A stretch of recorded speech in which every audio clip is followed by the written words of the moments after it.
You got to have a loose caboose, man. You can't let that. You got to keep your composure. You can't pucker up. Well, listen, I don't play anymore. So now I just sit there and my butthole puckers because I have zero control.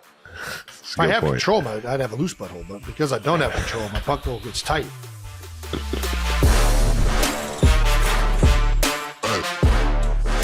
Welcome back to New Heights, ladies and gentlemen, boys and girls, a Wondery show produced by Wave Sports and Entertainment and brought to you by Google TV.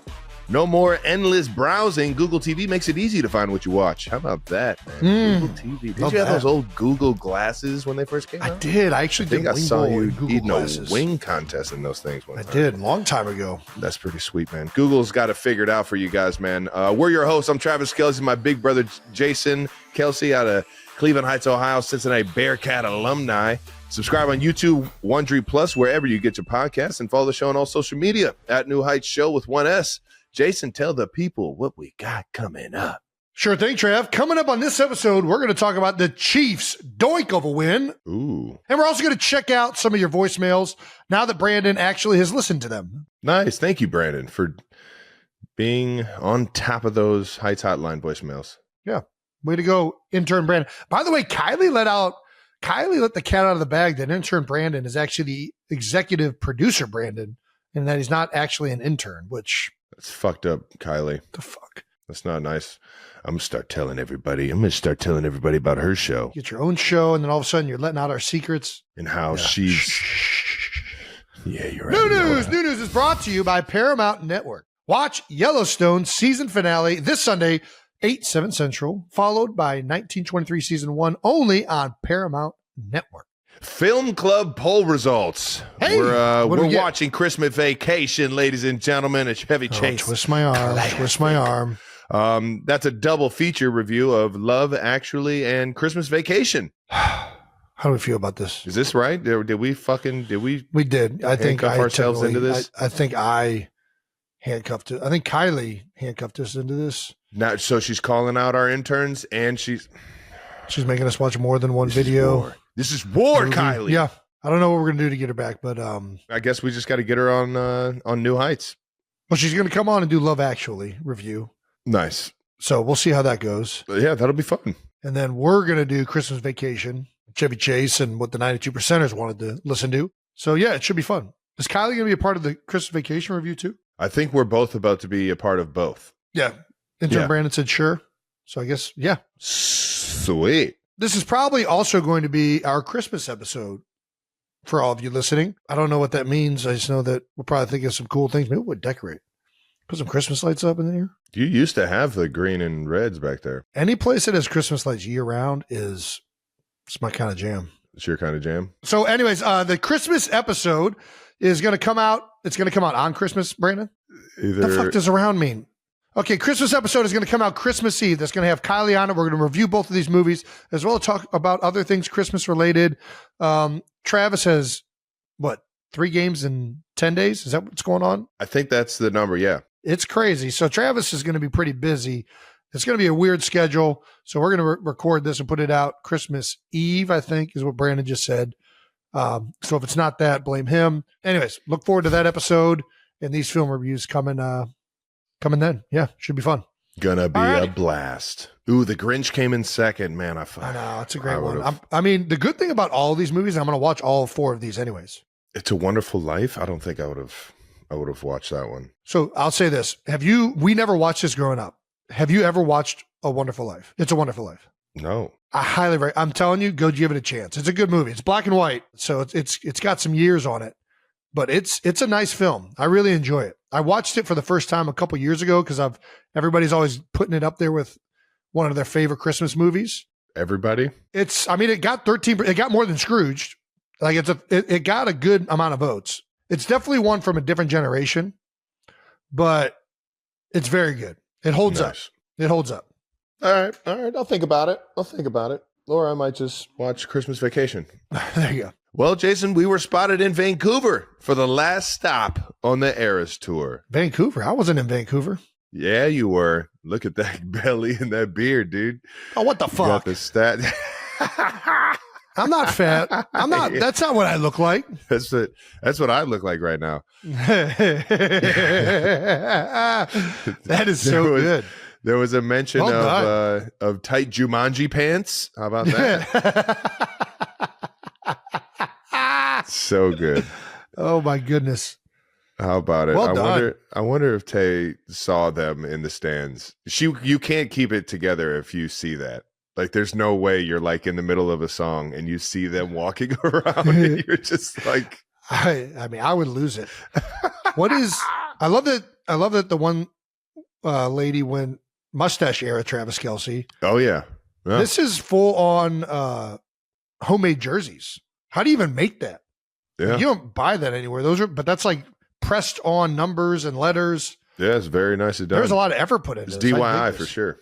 DIY. Sorry. DIY? There it is. Do it yourself. Yeah, they probably had a blast. There was also this Andy Reid deal going on in the Big Red era. Ooh, nice. Two Nice, Andy that's Reids. pretty good. They're like two Andy Reids that are two friends. Nice. What is it about Andy Reid that like anybody dressing like him is just like incredible? Yeah, and everybody loves He's it. just so iconic. That mustache. That stash is just sweeps Headset. you away, man, doesn't it? Just Just a great nickname too. Big Red. I mean, yeah. Kool-Aid Man. there's a whole chewing gum named after it. Steubenville, Ohio. Big Red. Ooh, yeah. That's right. Shout out to Claire's. Shout out Steubenville. to Bakery.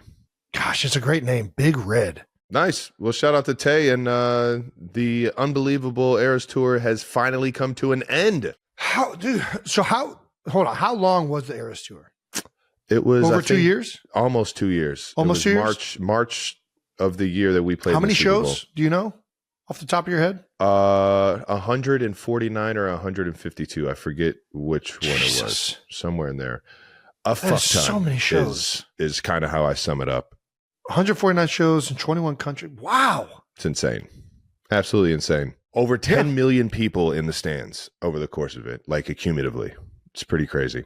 Well, shout out to Tay. Shout out to everybody that was a part of that show. Obviously, it's her music, her tour, and everything. But that was a full production, man. That thing. Yeah, fair enough. It was the best tour in the world because of a lot of people, and but mostly because of Taylor.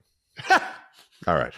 Shout out to everybody, man. All righty. Walter Payton, Man of the Year. I don't know if all of you saw, but my brother, Travis Kelce, Kansas City Chief, is nominated for the Walter Payton NFL Man of the Year from Chiefs owner Clark Hunt. Through his new Ignition Lab, the growing 87 and Running Foundation, and his partnership with Operation Breakthrough, Travis has impacted the lives of thousands of young people in the Kansas City region and beyond. Very few athletes in the history of the game have balanced the same level of team success, individual accolades, and community engagement. Trav, how does it feel to be nominated? This is awesome. This is a huge award. It is a huge award. I love getting out here in the Kansas City community, man. I really do. They show up for each other so much, and they do it with so much pride. And that's the beauty of having that relationship with the community is always to try and make a better world for the ones that support you on game day, man, or just or need that help and that support in the community. And I've just been so lucky that I came here to Kansas City and got the opportunity from the Hunt family. And I realized real early on that they were an organization and how they ran this organization was that they wanted everyone in the community, making sure the people in Kansas City felt the support that we feel on Sundays. And the one thing that you see when you first walk in that building is all of the winners of the Man of the Year in terms of, how much like history Kansas City players have in this community, and everybody getting acknowledged for that. And I don't do it for the awards. I don't do it for the acknowledgement. I do it for the smiles on the kids' faces at the Ignition Lab and at Operation Breakthrough, and to see what they do with what we give them at their exposure. You're not lying. And, and it's so cool to see what they have done with what they have to work with over there. And this year will be the first year that we actually had the high school kids. A long story short, Operation Breakthrough is a beautiful organization in Kansas City that helps out a lot of the underserved kids, especially on the east side. And Yeah, that program when I first got to Kansas City stopped in 8th grade, and I really wanted to keep that going through the high school years because I know how much of a knucklehead I was, and not having anywhere to go or a safe haven or just somewhere to perfect my craft after school. I don't know where the heck I would have been. So I really wanted to extend that for Operation Breakthrough, and that's when we created the Ignition Lab. 87 running Ignition Lab, which is a STEM lab. It has everything from a mechanic shop, a muffler, a robotics lab, a entertainment studio, e-gaming. It has everything you could possibly need. A kitchen for kids that want to get into the culinary world. It's remarkable, honestly. Yeah. It's unbelievable, and I couldn't have done it without the support from KC and the support from everybody working at Operation Breakthrough. And sure enough, we couldn't have done this without the kids that actually want to make a difference with their lives. And that's the beauty of it. And that's why I do it, man. Yeah, no, I think it's awesome. And, they convert some of the vehicles to electric. They're converting my truck to electric. But one of the things we got to see was that fully electric Chevelle that they're raffling off. I drove it to the game this Sunday.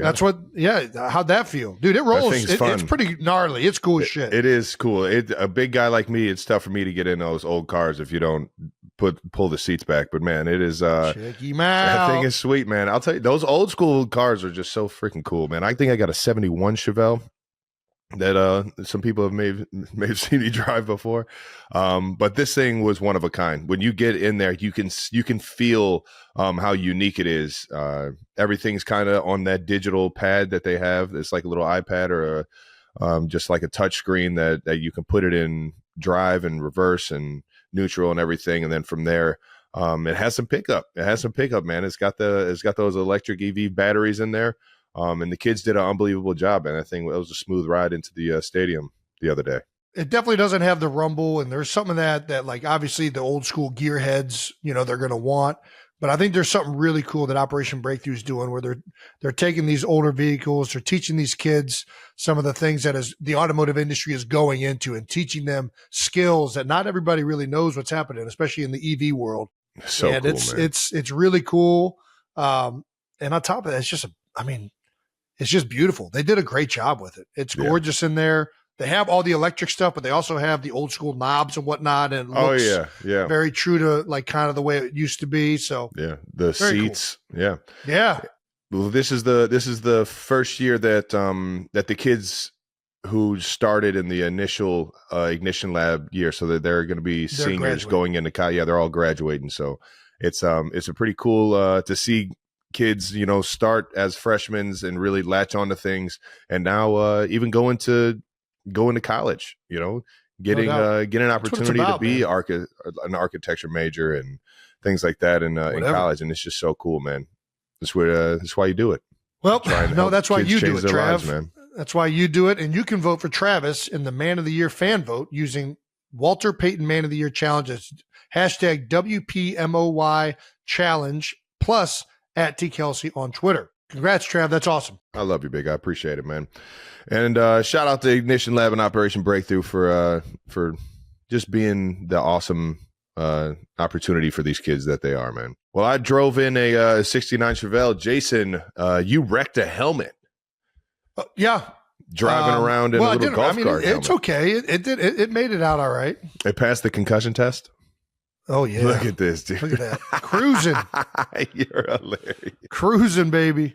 You're literally the Philadelphia mascot. We literally stopped traffic to do these shoots, which I'm like, this is going to be a fun bit. Traffic. It's a fun bit. It's good. I love it, man. Have you seen this golf cart before? Yeah. So the Eagles have this one. They also have a throwback one, like a Kelly Green version of it. Yeah.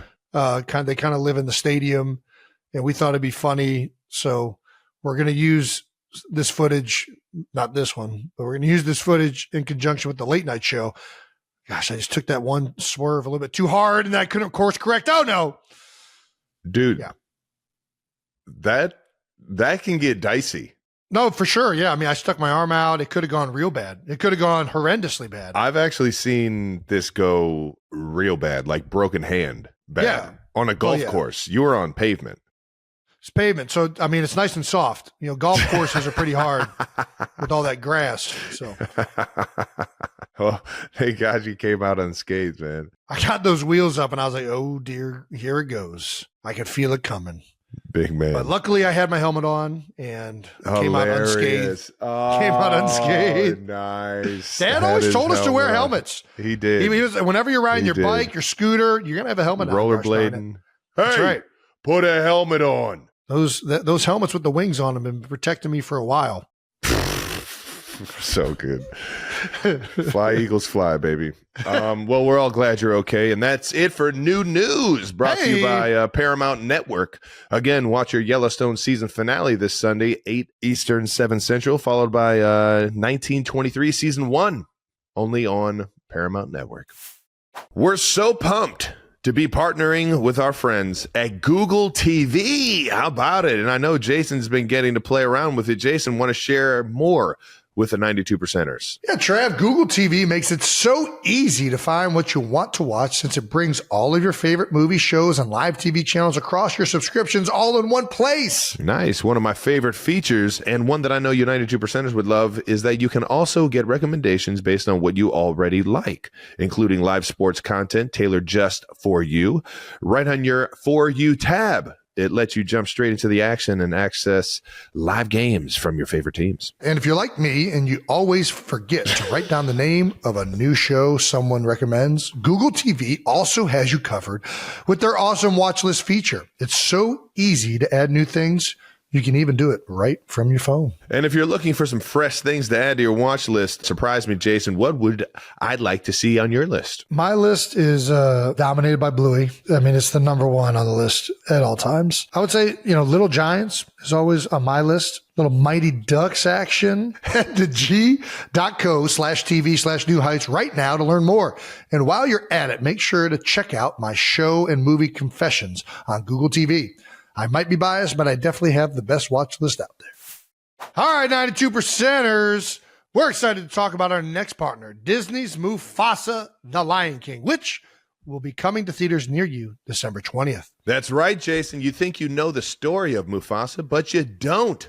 I don't? This all-new movie follows a young Mufasa as he meets his adoptive brother, Taka, the heir to a royal bloodline, and who you may also know by the other name, Scar. Scar wasn't his original name. His name used to be Taka. Yeah, and he was the original heir to be the king. I would love to see where he got the scar from, because I think that's why they called him Scar. He had the scar. Yeah, that makes sense. I've never thought about that. The brothers embark on a journey in search of their destiny, but their bonds will be tested as they work together to evade a threatening but deadly foe. In the film, the brothers meet a lot of familiar faces along the way, introducing us to a younger version of many of our favorite Lion King characters. We got Zazu, see where he came from. Yeah, Zazu, Rafiki. Rafiki, dude. Rafiki's the most underrated character in the original movie. It's the best. God, Rafiki's a good character. So good, dude. You're not going to want to miss this one. Make sure you take your whole family to see Mufasa, The Lion King, in theaters on December 20th. Again, that's December 20th. Breaking news from our friends at Accelerator. They've got a new flavor. Oh, what's that? They have orange? Yeah, baby. Is that orange ice pop? What's an orange ice pop? Ooh, that's damn good, man. It's one of my favorites. I'm not gonna lie, it might be my favorite now. I love orange, man. Who loves orange ice pop? Travis.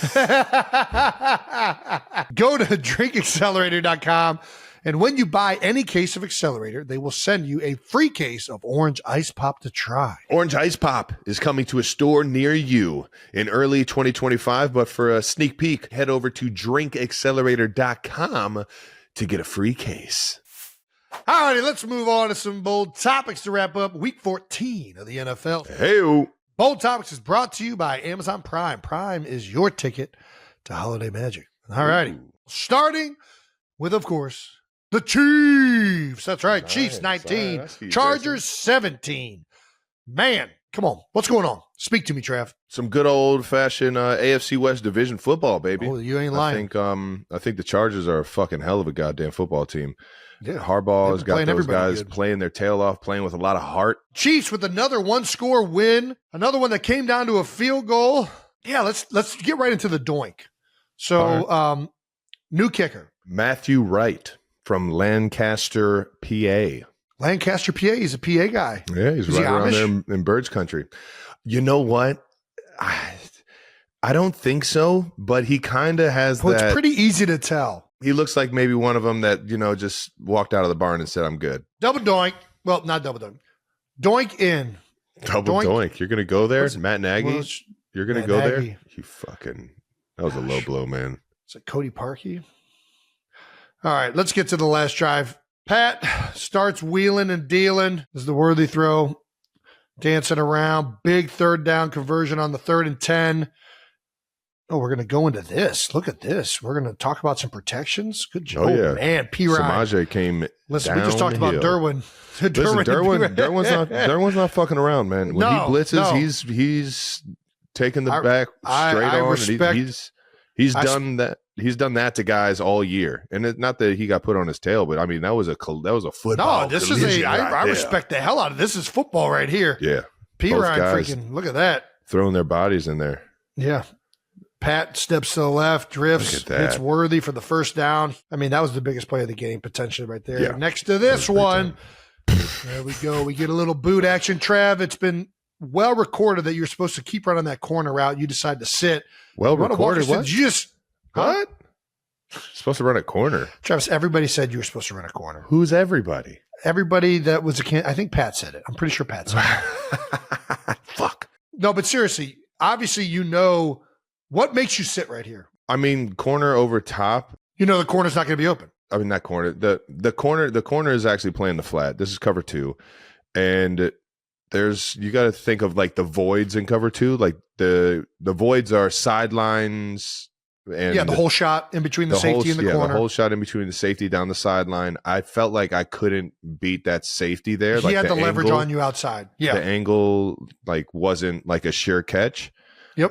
So I started to just kind of like turn my shoulders, square it up to Pat, and sure enough, and just kind of like felt that void. I knew where the hook to curl defender was. He then like chased Pat because Pat would look like he was about to run. Yep. And I was just like, let me just kind of fill that void. Yeah.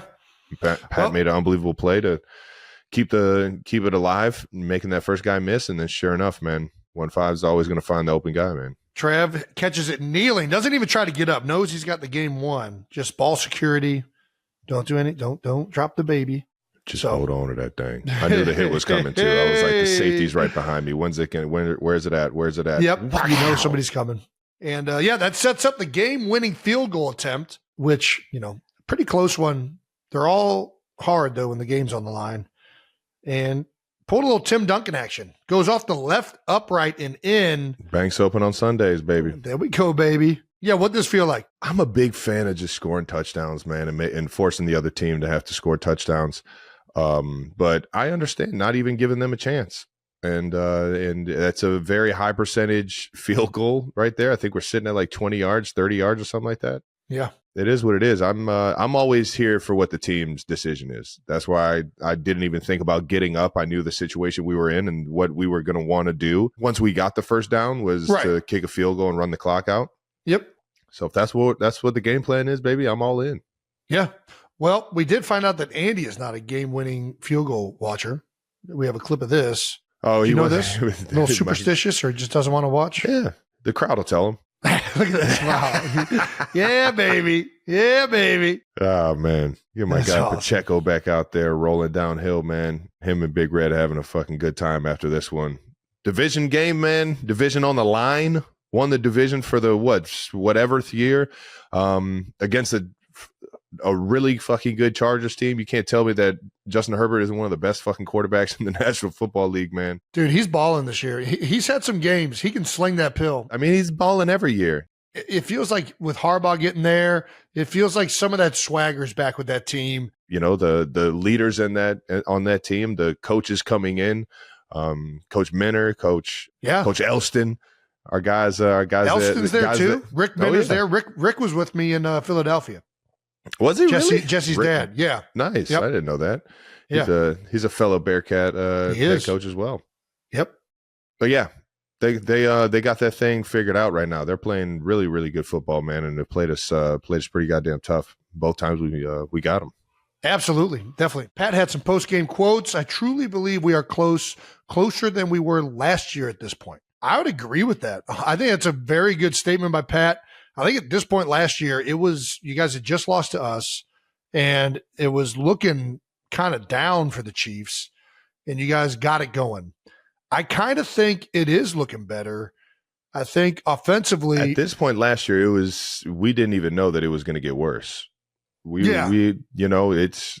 It went all the way through Christmas, and we were lucky we had 2 games after Christmas to be able to figure it out, but it was a different situation. I just think you guys have a good roster. You guys, I think that, I'll be honest, and we've talked about it a little bit. I think the protections have been a thing that have thrown off the offense a little bit.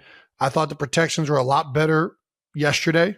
Humphreys looked good. I don't know what his hamstring looks like, but he did a good job at left tackle this last game. He's came in the building and been a fucking all-star professional, man. He's just been just a high energy guy, loves what he does, comes in, shows how much he loves this game and how much he appreciates being in the situation to play football. I just love the guy for that mentality and his hard work, man. It sucks that the first game he gets in, man, he gets the hamstring. He'll be back. He'll be back regardless, even if he's back this week or whenever. I think that's going to help out a lot of things because it felt like that's been something that's thrown off the timing and rhythm a little bit, and it'll help Pat out. It'll help everything out. I do want to say this though. Pat is nearly unstoppable. It is so crazy watching him in 2-minute situations. Before the half, you guys go and get a touchdown. End of the game, when you need to get a drive together, he somehow finds a way to convert and move the ball down so that you guys are in field goal range. Why are you guys just not always in 2-point? Just run 2-point offense. Like, what are we even doing running the rest of the offense? Just let Pat go do 2 minutes. Like, I don't even know why we're wasting time.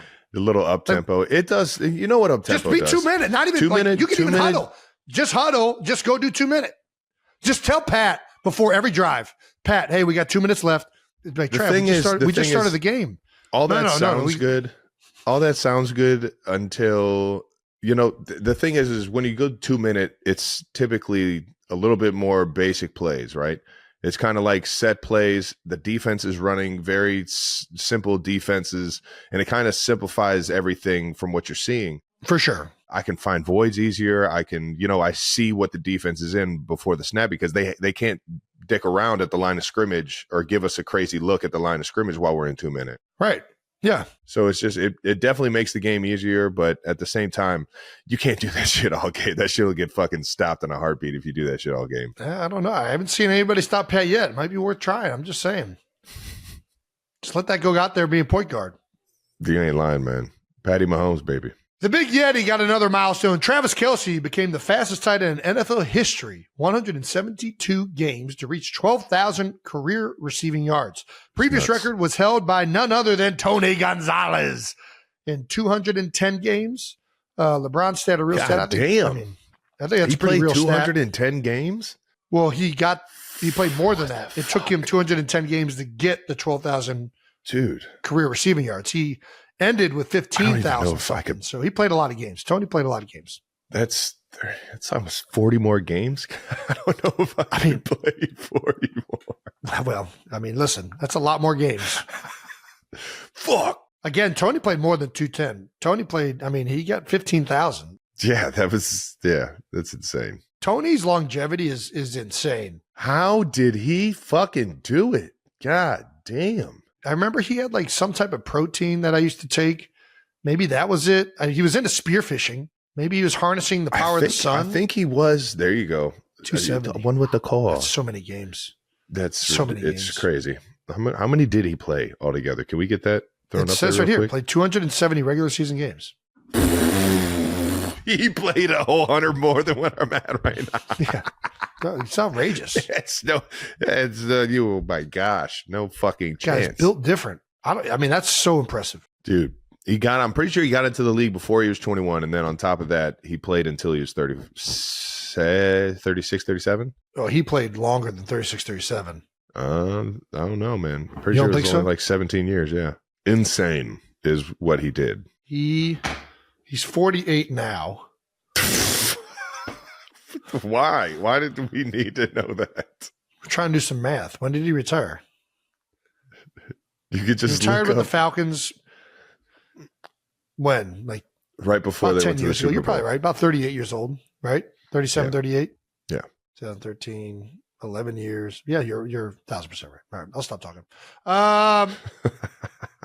Either way, unbelievably impressive. The Chiefs have now won the AFC West for 9 straight seasons. Before we move on, it's so funny being on these lists with Tony, because every single time it puts in perspective what he actually did when he was in the National Football League. Yeah. And it'll never be touched. It's a much different league too. There's no way. It's like, it's so fucking mind blowing that he did that. And back when football was football.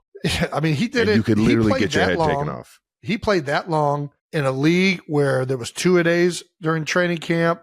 The hitting, they would take your head off as a safety. I remember that Dawkins clip on Algie Crumpler. Dude, what? That was legal. Crackbacks? Yes. You better be. That is check. You can do that. They used to actually teach you head on a swivel. I don't even think they teach head on a swivel because it doesn't matter. You don't even need to have a head on a swivel. There's no repercussions. Nope. If you get just run around aimlessly. It's a penalty and a fine, and a hefty fine at that. Back when they were just in AstroTurf, which is just a carpet rolled over fucking cement. You remember playing on Lakewood High School? Yeah, that had the Astro. That was outrageous. The worst. These guys played whole NFL careers. They would tell everybody to bring gym shoes instead of cleats.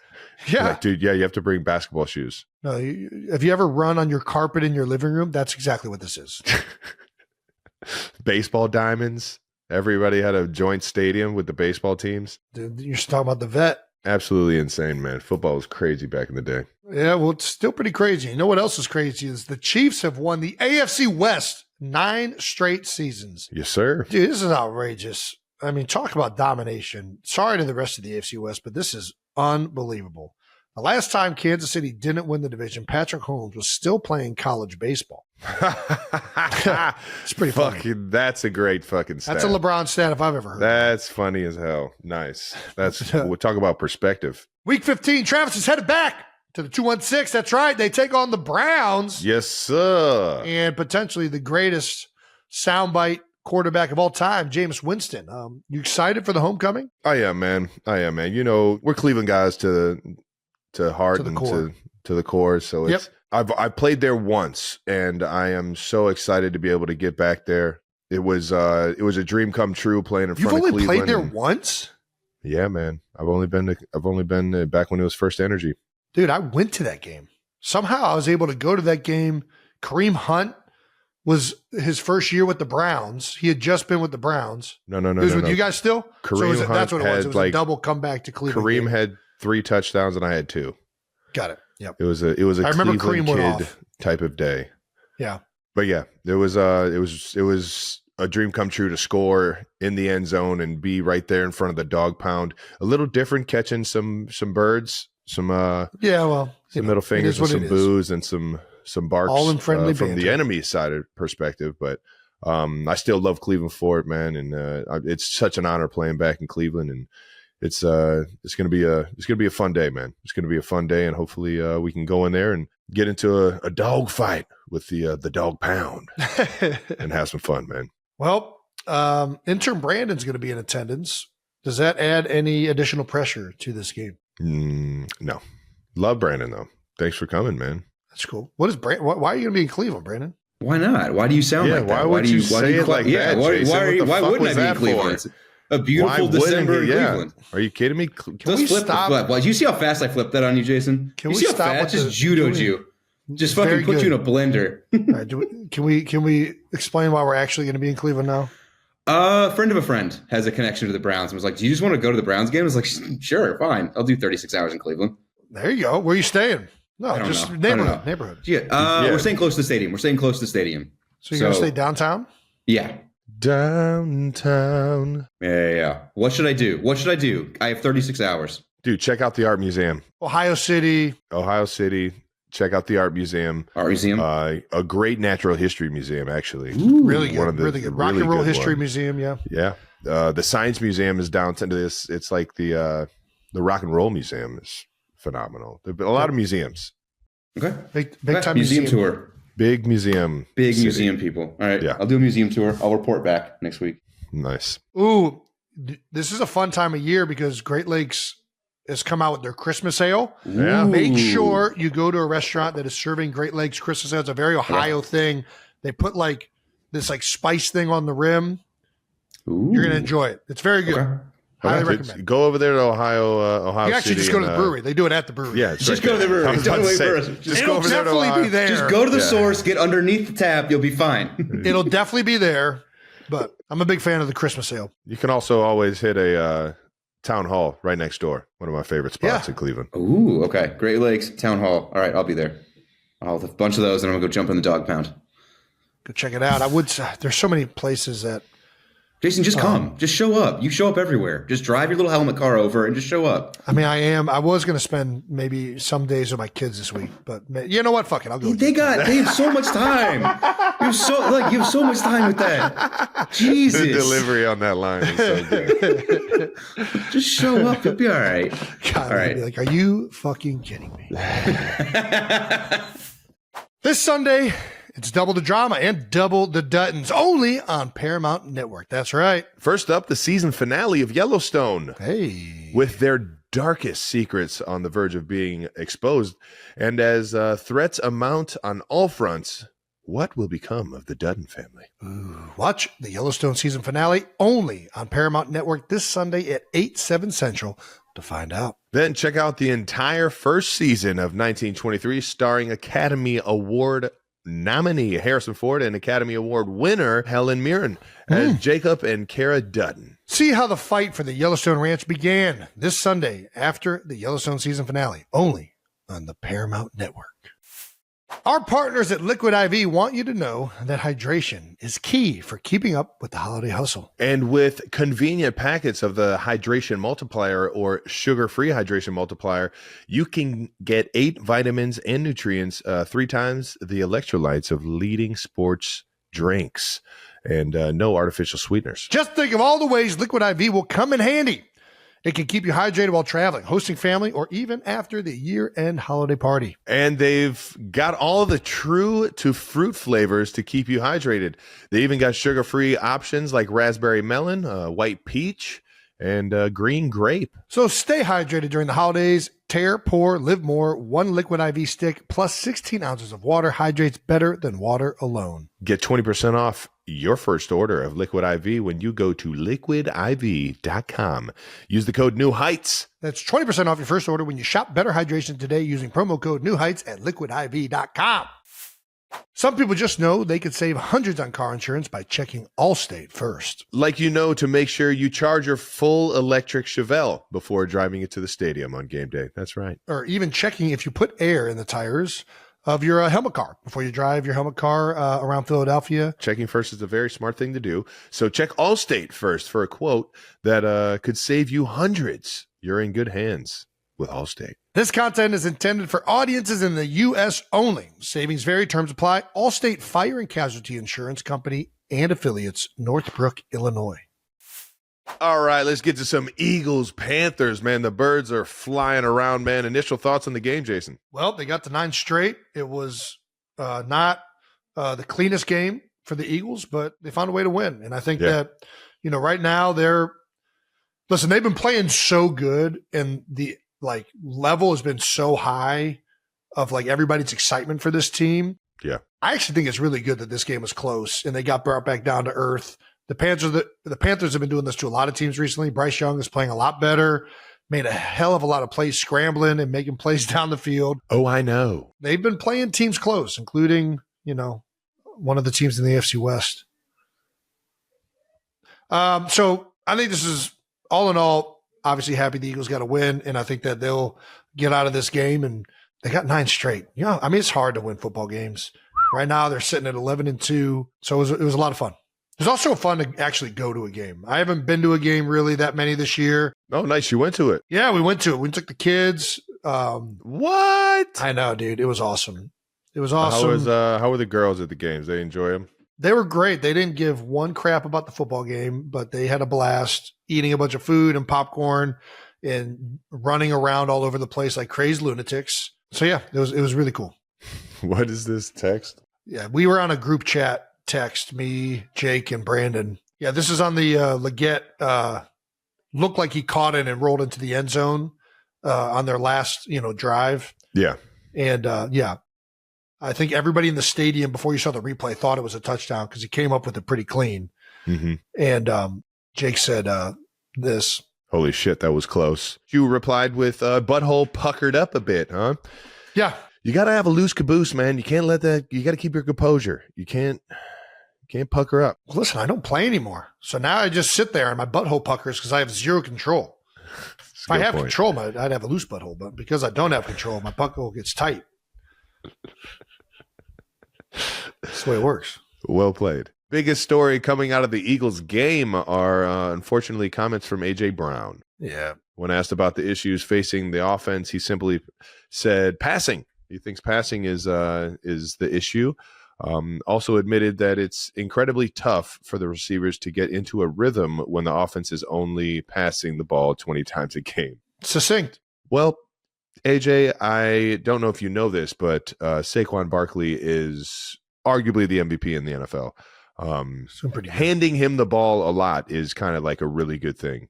It is. Yeah. No, it works out. I understand. Well, you're really good too. And getting you the ball a lot is a really good thing. Yeah. I mean, I just think, listen, he's frustrated after a game, right? Yeah. They barely beat a team that they know they should have performed better. There's been a lot of stuff made about this comment from AJ, a lot of stuff made about Jalen's comment about like offense and like synchronization and whatnot. And ultimately, I just think it's two guys that are frustrated after a game in which they didn't meet the standard that they hold for themselves. And they know the offense doesn't meet the standard that it holds for itself. And unfortunately, we live in a day and age, and we both know this very well, where things that you say, I don't know how long AJ sat there and talked to reporters, but it's probably like 10 minutes, I bet. And this is the only thing that really trends, right? All the other stuff that gets said doesn't. Yeah. The reality is when you're frustrated after a game, sometimes you're answering things in a heated moment. And I know I've been there. I know everybody I've damn near played with has been there. And, this is what happens when you have highly competitive individuals that know that they can be contributing more or know that the offense can be better than it is or that the team can be better than it is. There's also BG had some comments. I know A.J. Brown is a tremendous teammate and a guy that I loved being on the same team with. He's a guy that's highly competitive and wants to win and have an impact on the game. And I think that that's what you want in a star receiver or a player in general of that caliber. Yeah. I know Jalen Hurts operates in a very similar fashion. They've also played a lot of ball together. They played a lot of ball in the NFL. Nick Sirianni is a great coach. Kellen Moore has done a phenomenal job with the offense. These are things that happen. There was somebody saying, like, I think one of Jalen's comments was like, should you be still figuring this out week 13 in the NFL? And he said no. And I understand why he said that because, like, you're almost to the playoffs. We should be have everything dialed in. But the reality is you're always figuring this out. This is the way the league works. Like no matter where you're at, you're constantly trying to iron things out, make things better. That's the only way you become one of the best teams in the NFL. Yeah, that's the only way. Yeah. Is by continually going through that process. Yeah. Like you just said, this team has an identity right now. And that identity has been running the ball with Saquon Barkley and exposing the secondary when they commit to stopping that run. And they have all of those pieces able to do that. I understand that balance is going to help. That's just the reality. I think as an offense, you want to have balance. But I really like where the identity has been. For the most part, it's been really good and has led to them beating. They just beat the Ravens, right? One of the best teams in the NFL in Baltimore. I know they're frustrated with this game, but let's not lose sight. The defense is playing lights out.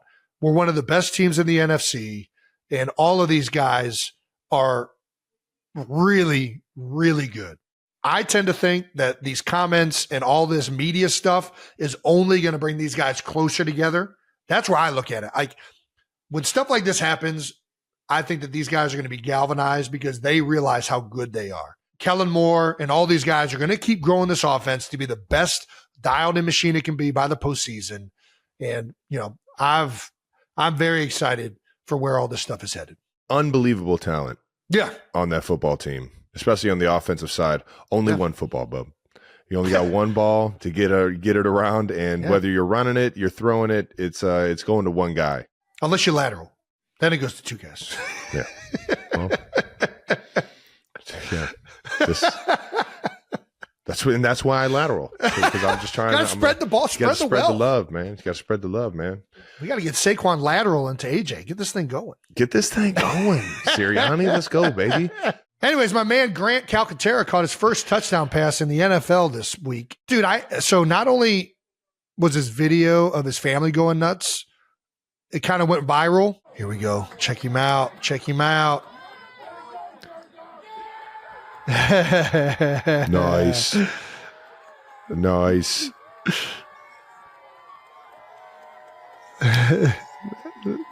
Well, it looks just like him, so that would add up. I was about to say, yeah. Yep. Were they watching this again in the bar after the game? I thought that was him. Not only were these guys going nuts on the video, but I went down on the field afterwards and saw he had a bunch of family that was there. His dad was there. His mom was there. Nice. And everybody was fired up about Grant getting his first touchdown pass. This is one of the guys, too, that like the whole team gets fired up about when they get their first touchdown. Like Dallas Goedert's out. Grant's actually had a number of like big seam catches. He's having a really good year for the Eagles, Nice. Especially as a pass catcher. And he's been a guy that's always gone in there and done the dirty work over the last couple years, doing slice blocks, running counters, like doing all the stuff that like no other tight end wants to do. And whenever a guy like that gets rewarded and all of a sudden is catching a touchdown pass, I think that's something that everybody gets fired up about. Fires you up, baby. Hell yeah. Including his football family, not just his regular family. So nice. Congrats, Grant. Yeah, it was awesome. Hopefully the first of many for you, brother. Yeah, baby. Yeah, next week the Eagles are hosting Mr. Unlimited, Russell Wilson and the Steelers. Probably worth noting that the last time the Eagles played the Steelers, A.J. Brown had 6 catches for 156 yards and scored 3 touchdowns. So, maybe it's time to go back. Maybe we should pass the ball. Maybe it's time to go back to throwing that thing. That's what AJ. He just knew we were playing the Steelers next week, so he's like, "All right, I'm gonna put this out there. Set this shit up right now. I'm gonna put this out there right now. We need to work on passing." Yeah, I like that. We did a voicemail question about the Steelers that we are going to answer. Are we doing that now, or is this happening in voicemail? We're doing it now. Okay. Hey, fellas, this is Patrick from Pittsburgh. Long-time listener, first-time caller. 2 quick questions. First one's Patrick. more so for Travis. Cool. Travis, as the greatest tight end to ever play the game, what is your honest opinion of Pat Freiermuth? Oh, Second, what is it like to be standing on the field at Acrisure Stadium in the fourth quarter whenever they play Renegade? Talk to you guys later. Bye. Dude. There we go. So first of all, it's Heinz Field. I'll never not call it Heinz Field. I'm not dealing with this nonsense. You only get one stadium name when it first comes out. That I'm sticking to it. I'm over the corporate name and renaming. It's over. It's Heinz Field. You don't like Arrowhead? Who pays for it? Just Just like I don't care who pays for Jacobs Field's name. It's Jacobs Field. I don't give a fuck what you call that progressive, thing. but yeah. No, it's not. It's Jacobs Field. That's where Arrowhead gets it right. Because it's Jiha at Arrowhead. So Arrowhead always remains the same name. I can't deal with this. Like, I'm not, whatever, Jiha. I'm not doing it. You can't. Heinz Field is a fucking special. They had the tomato ketchup bottle going down. Like, what are we talking good. about? Yeah. So good. It is such a special place to play, man. And I'm pumped I get to play on Christmas out there, man. So anyways, listen, as my professional, 13-year career and nothing to do with tight end play, I think Pat Freiermuth is a hell of a tight end. I think he's doing a tremendous job. Nice. I think he asked me that question. He needs to work on his footwork a little bit. Shut a little clumsy-footed. He is not clumsy-footed. Sometimes why are you taking shots when I watch at Pat him? right now? Sometimes when I watch him play, he looks like a Friar South. He looks like a Friar South, not a Friar Muth. I don't even know where the fuck I'm going with this. All right, you take it. Go ahead, Travis. I see you trying to have some fun with it though. Yeah. No, Pat is he's one of my favorite tight ends to watch, man. He's savvy in his route running. He's very like tight or quarterback friendly, which he knows angles coming out to where he knows he can get a guaranteed catch, and quarterbacks fucking love it when you come out of your breaks with certain angles, depending on where the defender closest to you is. You come out at an angle specific to the leverage of the defender, not just running the route that's on the paper. Exactly. And he does a great job of feeling voids like that and feeling how he needs to get in and out of breaks. And then on top of that, he's just a tough football player, man. I think he embodies the Steeler kind of way to play, which is like it's that steel curtain, that toughness that you got to play with, man. He's willing to, stick his face in the fan and do whatever he needs to do for his team, man. I think the Pittsburgh like toughness, like when I think of Pittsburgh tight ends, I think of like Heath Miller. Oh yeah, Heath. And when he used to catch the ball, he would just Heath. And him and Big Ben were always on the same fucking page. They would just like in the middle of a run, he'd just give like Miller a fucking wink and he'd just run like a little seam route and he just doop, quick 10 yards, just fucking truck everybody. Now don't get me wrong, they're two completely different players, but they do have that same Pittsburgh toughness. But I think Pat's a great player, about those like tough fan bases? Bright future. What is it about those fan bases that really love tight ends? I think you're onto something. Because when I thought of the same thing with everything you were just saying. I thought of Heath Miller. Like when I think of Pittsburgh, I think about tight ends. When I think about the Eagles, I think of tight ends. I certainly think about tight ends with Kansas City. Ooh, who's your favorite Eagles tight end? My favorite Eagles tight end? Don't make me do this. Come on. I'm not doing this because I got too many buddies. I got close friends. I can't pick one or the other. All right. Mine's Seckerts, but I do love. I do love Dallas. I can't wait to tell Selleck you just said that. He's going to be so pissed at you. Chad Lewis is another favorite of mine. Chad Lewis. I should have just gone pre my teammate years, and Anyways, so many good ones, man. So many good ones. Selzy. Come on, we already know he's at the top of the list. Yeah, I think the second part of the question I don't even remember answering. Oh, the Renegade. That is Mama, I'm in fear for fucking my electric. life from the long time of the Lord.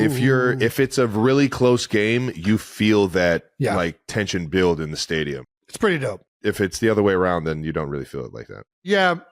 But usually If the Steelers because are their in defense it, is if really the- good. Their defense is really good, so usually it is close. So usually you feel it a lot. Yeah. And the whole stadium gets into it. This is another thing that Ryan Clark pointed out to me when we were there. Everybody wears like their team's jerseys, but it feels like Pittsburgh is like even like that on 1,000. Like I don't think anybody goes to that game without wearing an actual Pittsburgh Steelers jersey. They all wear the jerseys throughout the day in the city. Oh man, like Arrowhead was very.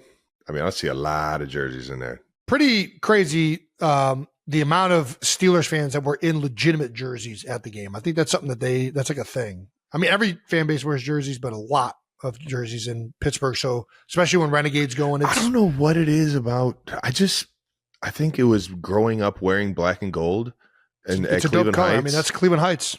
Black and gold has always been a favorite. I recognize it more. I don't know what it is. I don't think know it's if just everybody's a really in good this. color combination. Black and gold is just a good color combo. It's so good. It's so good. And then you add that cool fucking old school Steelers logo in there, like so iconic. What are your favorite color combos of teams? My like black and gold is one of them. I'll say this: I've always loved the color green, not just because I'm an Eagles fan.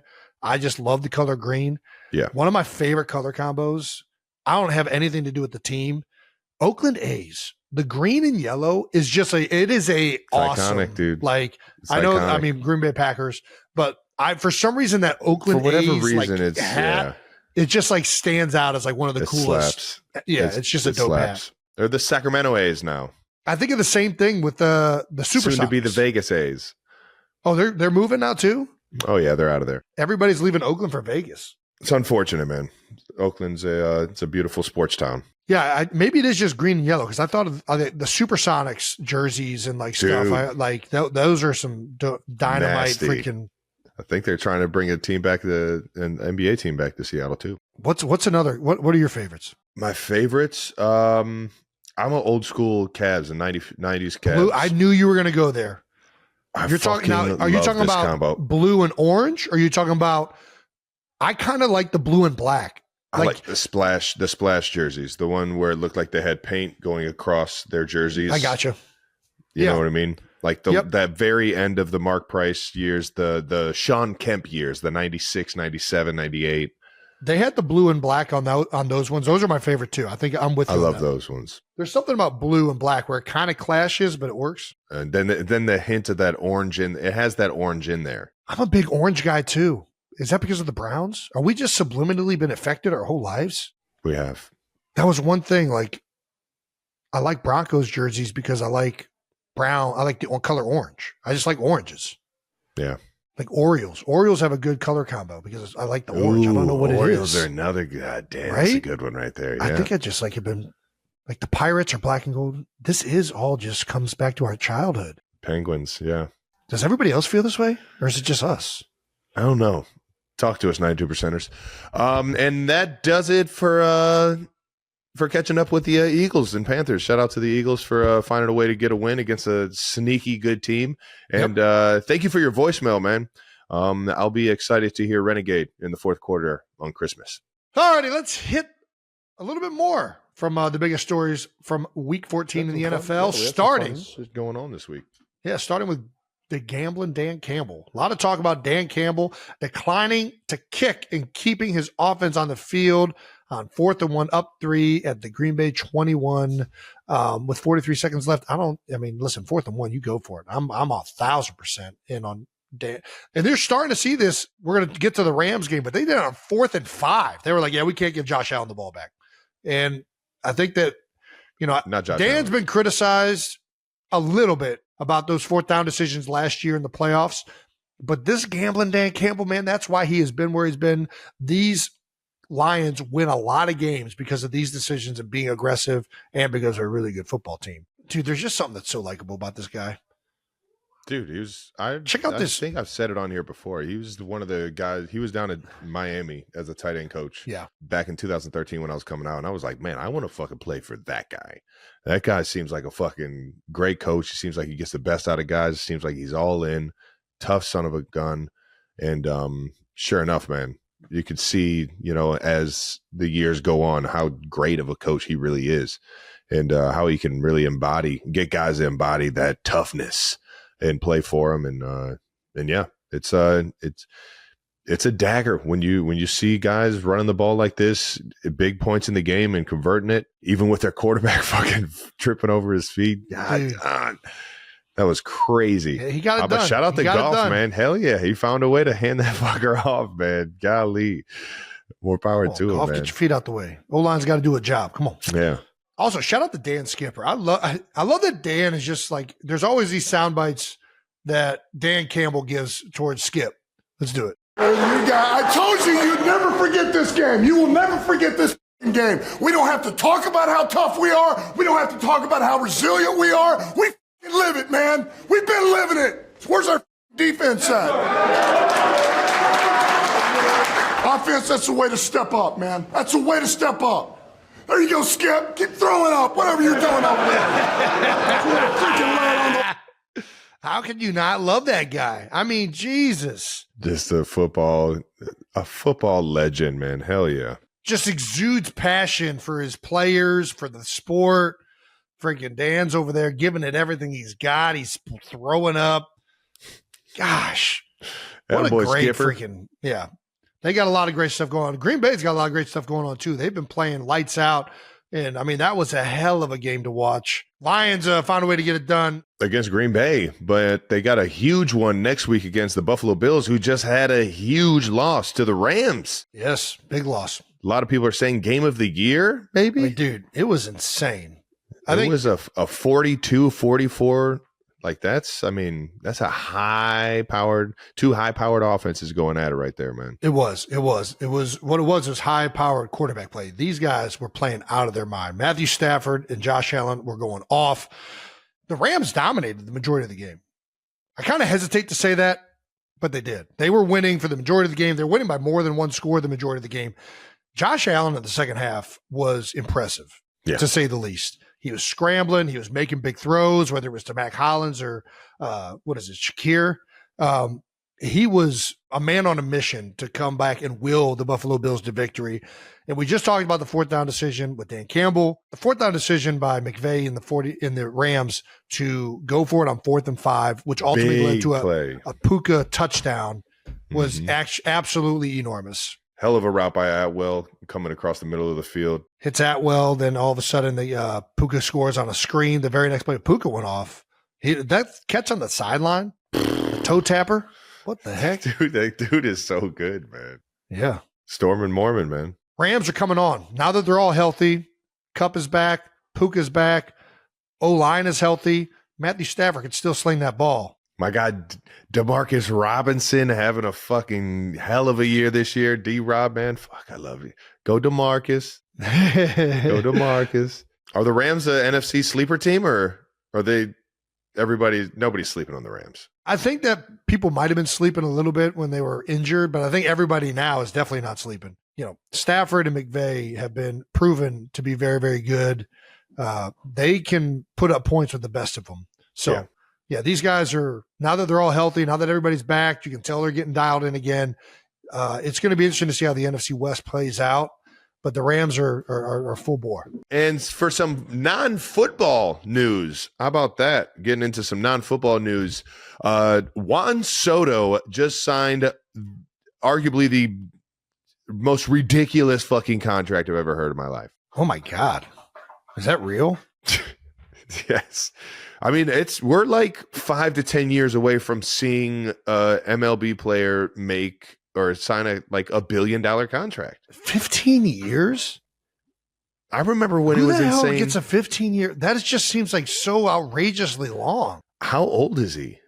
How old is Juan Soto? I think he's only 25. He's under contract with the New York Mets until he's 40. The Mets? That's a big gamble. That just seems so outrageous. And it's all guaranteed, fully right? Guaranteed, yeah. Baseball's so guaranteed. 41. He's 26 right now, so he's under contract until he's 41. How the fuck does this? Good job. I mean, the baseball union. I don't know how they've finagled this stuff, but wow, They've been around for years and years and years. They've been around for fucking NFL union's got over to get their stuff centuries. together. 15 years. That seems like a joke. It does. You know what I mean? Like that just doesn't even seem. I'm not sure if the 15 years or the $765 million that comes with those 15 To me, years. it's less of the $765 million. I mean, that's an outrageous number. You're but expecting him to play as good as he's playing right now until he's 41. That's what just blows my mind. I mean, in 15 years, I guess the thought is in 15 years, or even just in 10 years, the salary cap is going to be drastically different because inflation and how that works. But it just feels like, I mean, it's an outrageously long contract. It's mind-blowing. My mind can't really wrap my head around it. Per Pat McAfee, he's going to make $5,902 an hour for the next 15 years. That's a pretty good salary. God damn it. It's pretty good. Pretty good. Pretty good. Congratulations, Juan Soto. Yeah. And he was, I mean, I got to see it live in action.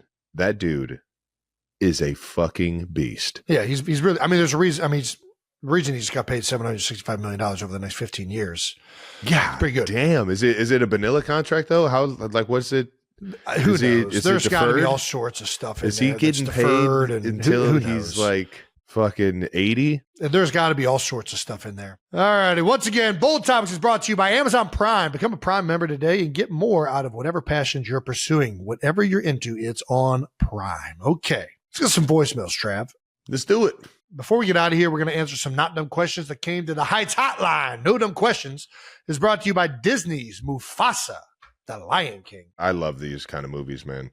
It's like that, like CGI, like Live action. yeah. I love that shit, man. I'm so in on this. I don't know what it is about movies where fucking animals are talking, but I love them. Yeah. I don't care whether it's live action, whether it's cartoon.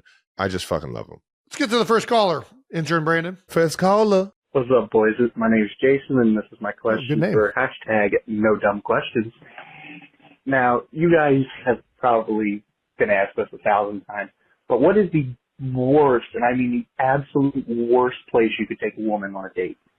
Like, bottom of the barrel, like, there's no way in hell you're getting a second date if you take a girl there. All right now, boys. Take care. Nah. I got a few coming to mind. Anything that she has no idea what's fucking going on. Yeah. I don't know, man. What is a worst? I've only thought of like good date ideas. I've never thought of the worst date ideas. I mean, I feel like a lot of the times it's really what you make of it and your attitude and stuff that really Yeah, I make. feel like I can make anything shake. Maybe don't take her to the strip club. I don't fucking know. That's a good one. Definitely don't take her to a strip club. Don't do that. Although some strip clubs do have really good wings. I have heard. Yeah, me too. Don't know anything about it. I think I got something to go one time. Yeah, strip club. Definitely don't take her to the strip club. That's definitely the worst answer. Club. If she's not into sports, don't take her to a fucking sports game. No, take her to a sports game. If you're into it, there's nothing worse than trying to teach somebody about something that they don't want to be taught about. Well, listen, if she doesn't have the open mind to freaking go, then you don't want to go on a second date with her. It's okay. Nice. I mean, I'll go. Listen, I don't want to watch Love Actually, but I'm going to watch it because Kylie wants to watch it. So we're going to watch Love Actually. That's part of being an open-minded, considerate partner. It's a good point. So I guess what we're trying to say is there's no real worst date. It's just, picking the right woman to go on the date with. Yeah, the worst first date location is to take her to some place that you don't want to go. Like if you're the one activating it. Like if you're saying, going here. This is why we just had to find it out. Yeah, we found it. Go someplace that you want to go that you think you're excited to take her. Yeah. I think that's it. There you go. Worst is the opposite of that. You got it, Jason. All right. Not you.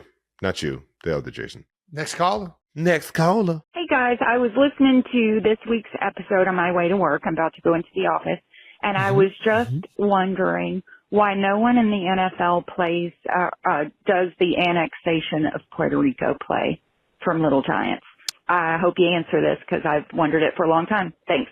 Well, thank you for listening. First of all, appreciate you listening on the way into work. And I hope your day at work was that much better because you listened to us.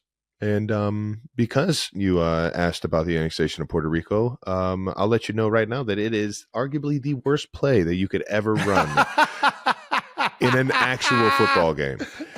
It works so perfect because there were kids and it was a movie and there's no fucking way in hell. I will take this back. I have seen it done in college games and I don't think it ended up being a game-winning touchdown, but it did get some yards. I don't remember some of those one-off. It's where they snap it. It's a fumble rooski. They put the ball on the ground, act like it's a toss. Yep. And then somebody else picks it up, puts it like, the center sits on it like doesn't see where it's at. Something like that. I got to see if it's a legal play. It's one of those old. It is a legal play for sure. Okay. Maybe. I'm not sure if I don't remember if the formation center actually the initial snap changes possession because it has to actually be possessed by the quarterback. Yeah. For it to count as a legal snap. Yeah. Or to somebody. We've seen it happen a lot. Some of these trick plays, like the annexation of Puerto Rico, or like a reverse pass or a funky formation. Some of them are just, it's the NFL. Like guys aren't getting fucking tricked. I mean, guys get tricked all the time, Travis. I don't know, man. That's like, you're a flanker. That's your entire career has been tricking people. Nope. Not like that. Not like that. Well, I think Travis is onto something. It's probably not a play that's going to work very well in the NFL. Mm-hmm. Fun to watch in a movie. What's the kid's name that designs it in Little Giants? No idea. Yeah. Four Eyes? I can't say what that thing's at. It's wrong character, but that guy's awesome too. No, that's the same character. No, it's not. Yes, it is. No, it's not. He's like the coach, essentially. Wow, the Fumbarooski. All right. Well, I need to go back and watch Little Giants again. What are these for? So the guys at the morgue can identify our bodies. No, what are these for? Intimidation. Ugh. So fucking good. We got to remake Little Giants, man. Alrighty. That's it for No Dumb Questions, brought to you by Disney's Mufasa, the Lion King, in theaters everywhere, December 20th. And that also wraps up this episode of New Heights. Make sure you're subscribed on YouTube to the New Heights channel and follow the New Heights on the Wondery app or wherever you get your podcasts. Reminder, you can listen to new episodes of New Heights early and ad-free now by joining Wondery Plus in the Wondery app or on Apple Podcasts. Thanks for tuning in. Once again, New Heights, a Wondery show produced by Wave Sports and Entertainment and brought to you by Google TV. Google TV, no more endless browsing. Google TV makes it easy to find what you watch. Follow the show on all social media for fun clips throughout the week. That's at New Heights Show with 1S. And thanks to our production for always making us look great, man. We appreciate you guys. At least I think we look and sound great. I don't know. That might just be me. Who knows? And thanks to our 92%ers for tuning in. We'll catch you guys next week. Appreciate you tuning in. Peace.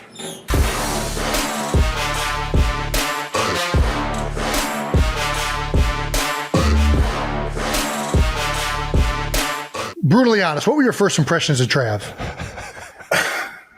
I'm like, this is Malibu Most Wanted all the way.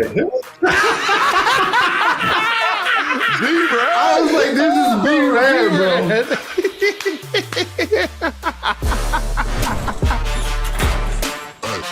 Welcome back to New Heights, ladies and gentlemen, presented by Way Sports and Entertainment, brought to you by our friends at Accelerator Active Energy Drink. Doggone, I'm fired up for this one, boys. Who are your hosts? I'm Travis Kelce. This is my big brother, Jason Kelce, and New Heights drops every single Wednesday with new episodes during the NFL season, and we are coming to you on a Friday because we've got a special guest. One you will definitely remember.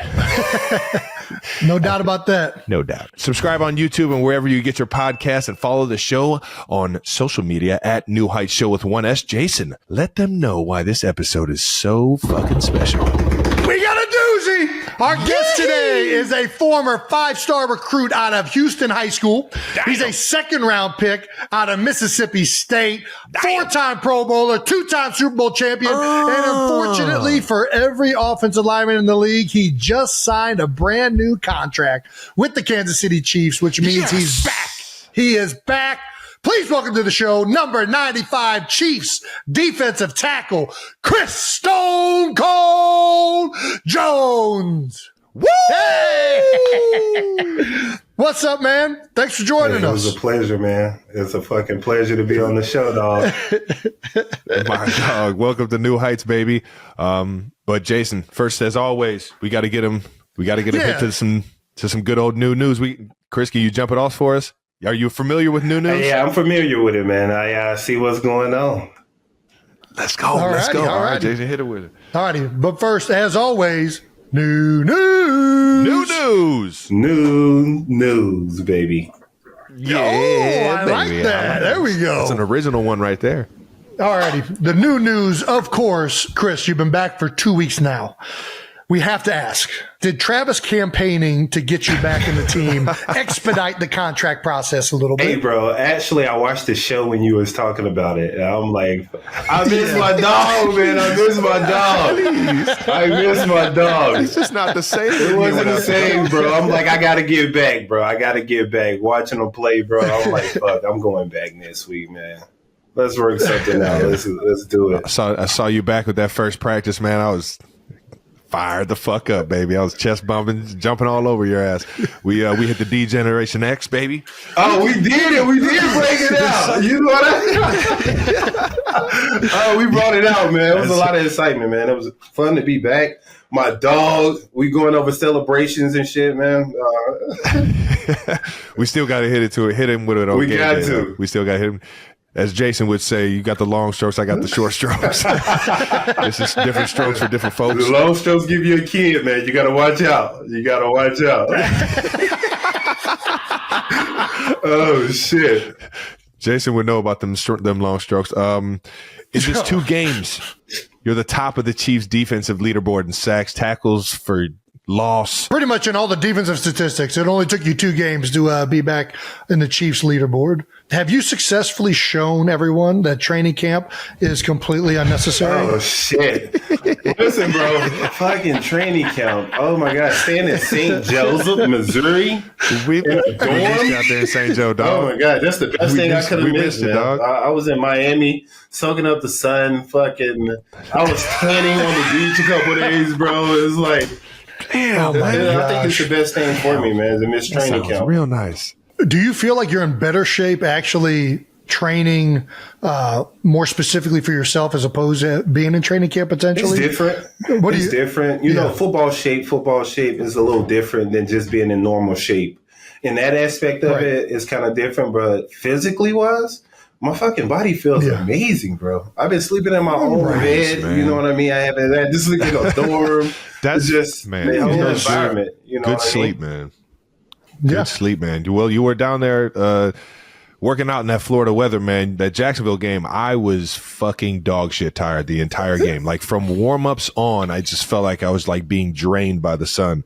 You think that shit helped you a little bit? Trav, I seen it on your face when you came up. You was just looking lost. Like, bro, you look like I was delusional out there. Hey, you look like a fucking jawbreaker, a red jawbreaker out there, bro. Just it was easy for me, man. I've been training in the weather all off season. I was like, shit, it's just like being in Miami for me.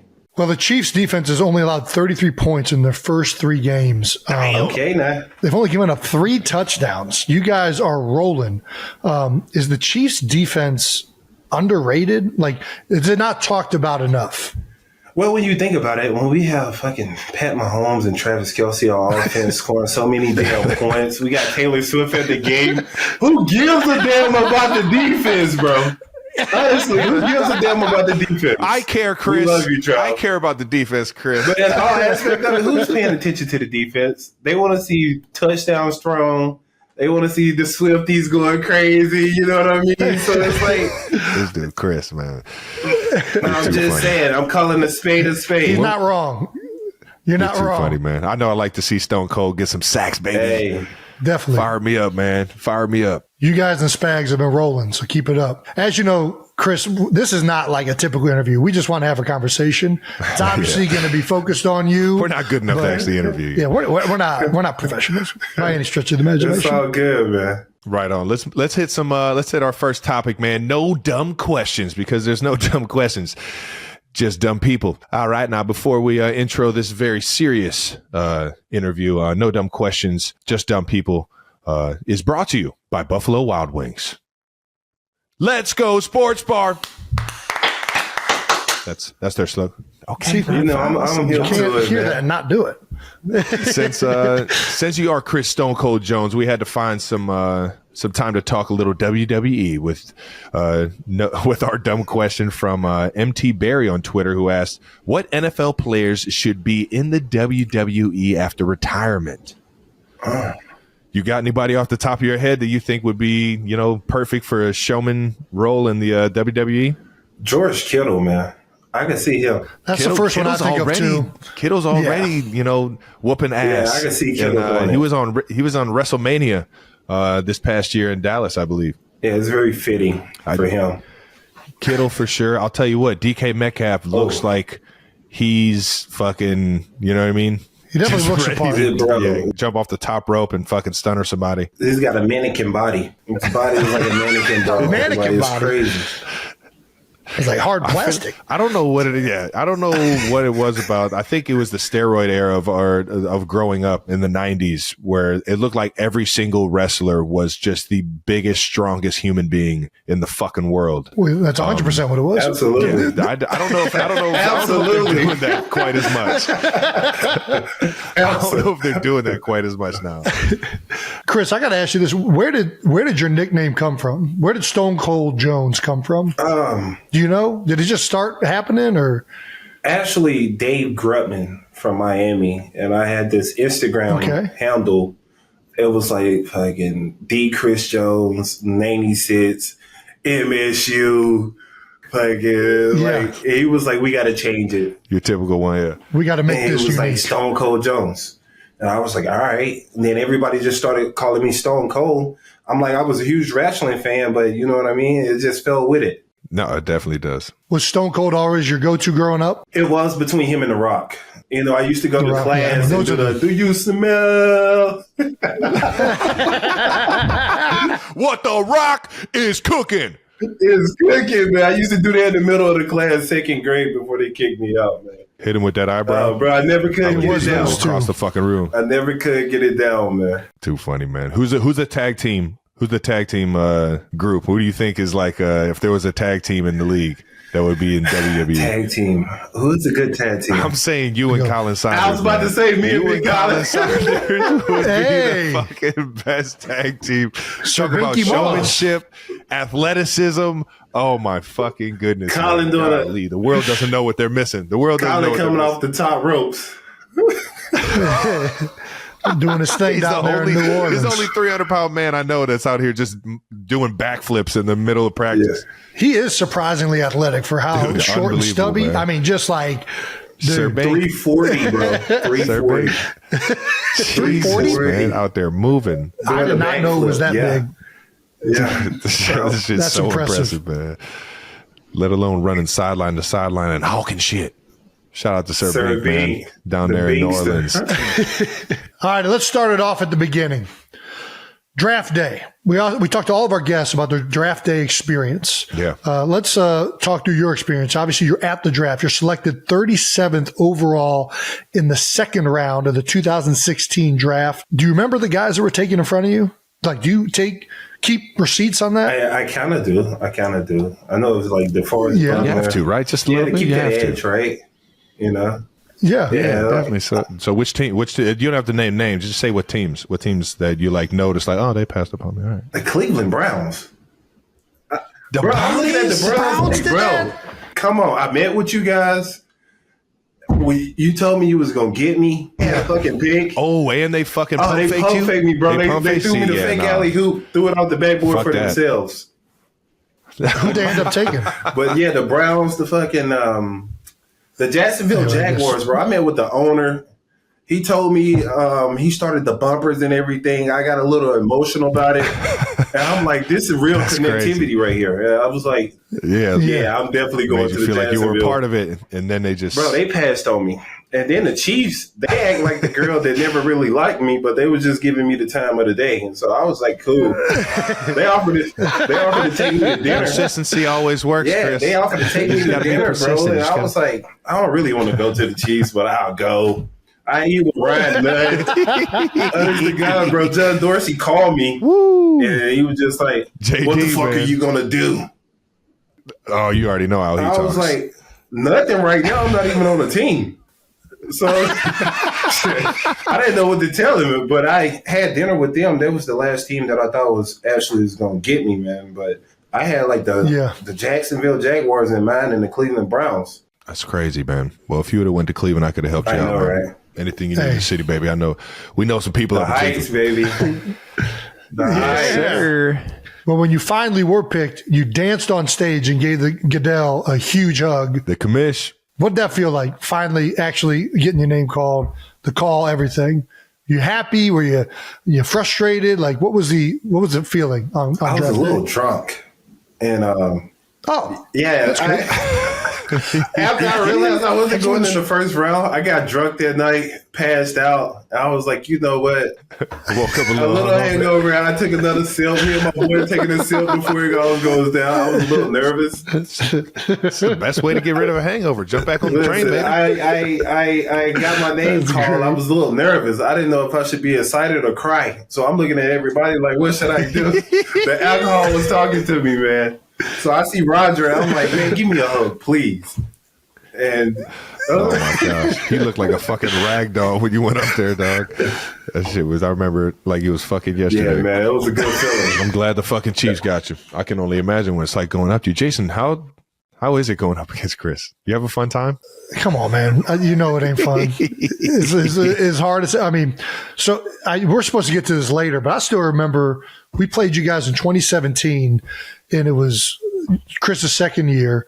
And, we did some game planning, but like we didn't really do that much game planning. Like he was going to be the premier player he is now. And we had a warm welcome to Chris Jones. I mean, we very much knew who he was after the game. It was like, man, we should have definitely been sliding to this motherfucker. Like he was just, yeah, he had a great day. So, yeah, that definitely, ever since then, it's, we were very, I think everyone in the league is now, obviously, but very certainly in Philadelphia. That was a fun game, Jason. That was a fun game right there. I'm sure it was. Hey, I'm not going to lie. That was a fun game.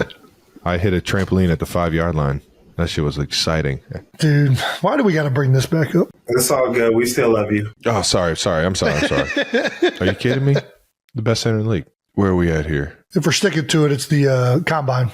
Nice, the combine, man. If we want to talk about it, you had one of the most electric combine moments I think has ever has ever gone on national television, man. Yes, let's just talk about it. You know? Yeah, let's talk about it, big guy. How'd that 40-yard dash I'm go gonna for be you? honest with you, bro. I was so big on being different from everyone. Everybody was wearing the fucking long tights. I was like, you know what? I am not going out there and copying everybody. I'm gonna wear the short tights. I didn't realize they was boxers, bro. I didn't realize they was boxers, bro. I honest to God. And you know, they put you in the trains when you stand in the combine. It's like the rooms are like little train cabins that I could barely see. So I'm just grabbing them. I'm like, I'm going to put these on. I'm going to run in these. Fucking get out there. Everybody is looking crazy. I'm like, let's do it. Oh, my gosh. Well, it made you faster, man. It made you so fast, you tripped over your feet. Oh, my goodness. Tripped over that third leg.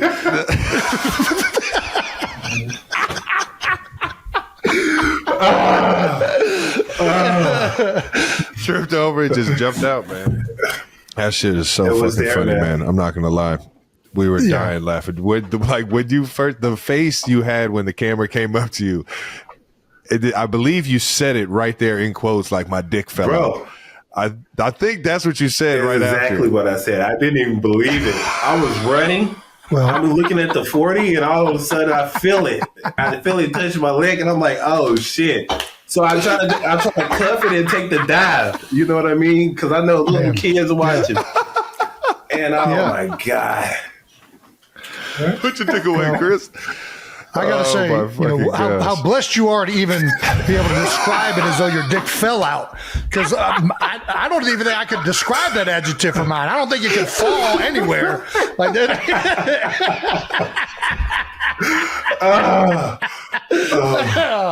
Oh man! All right, we gotta get.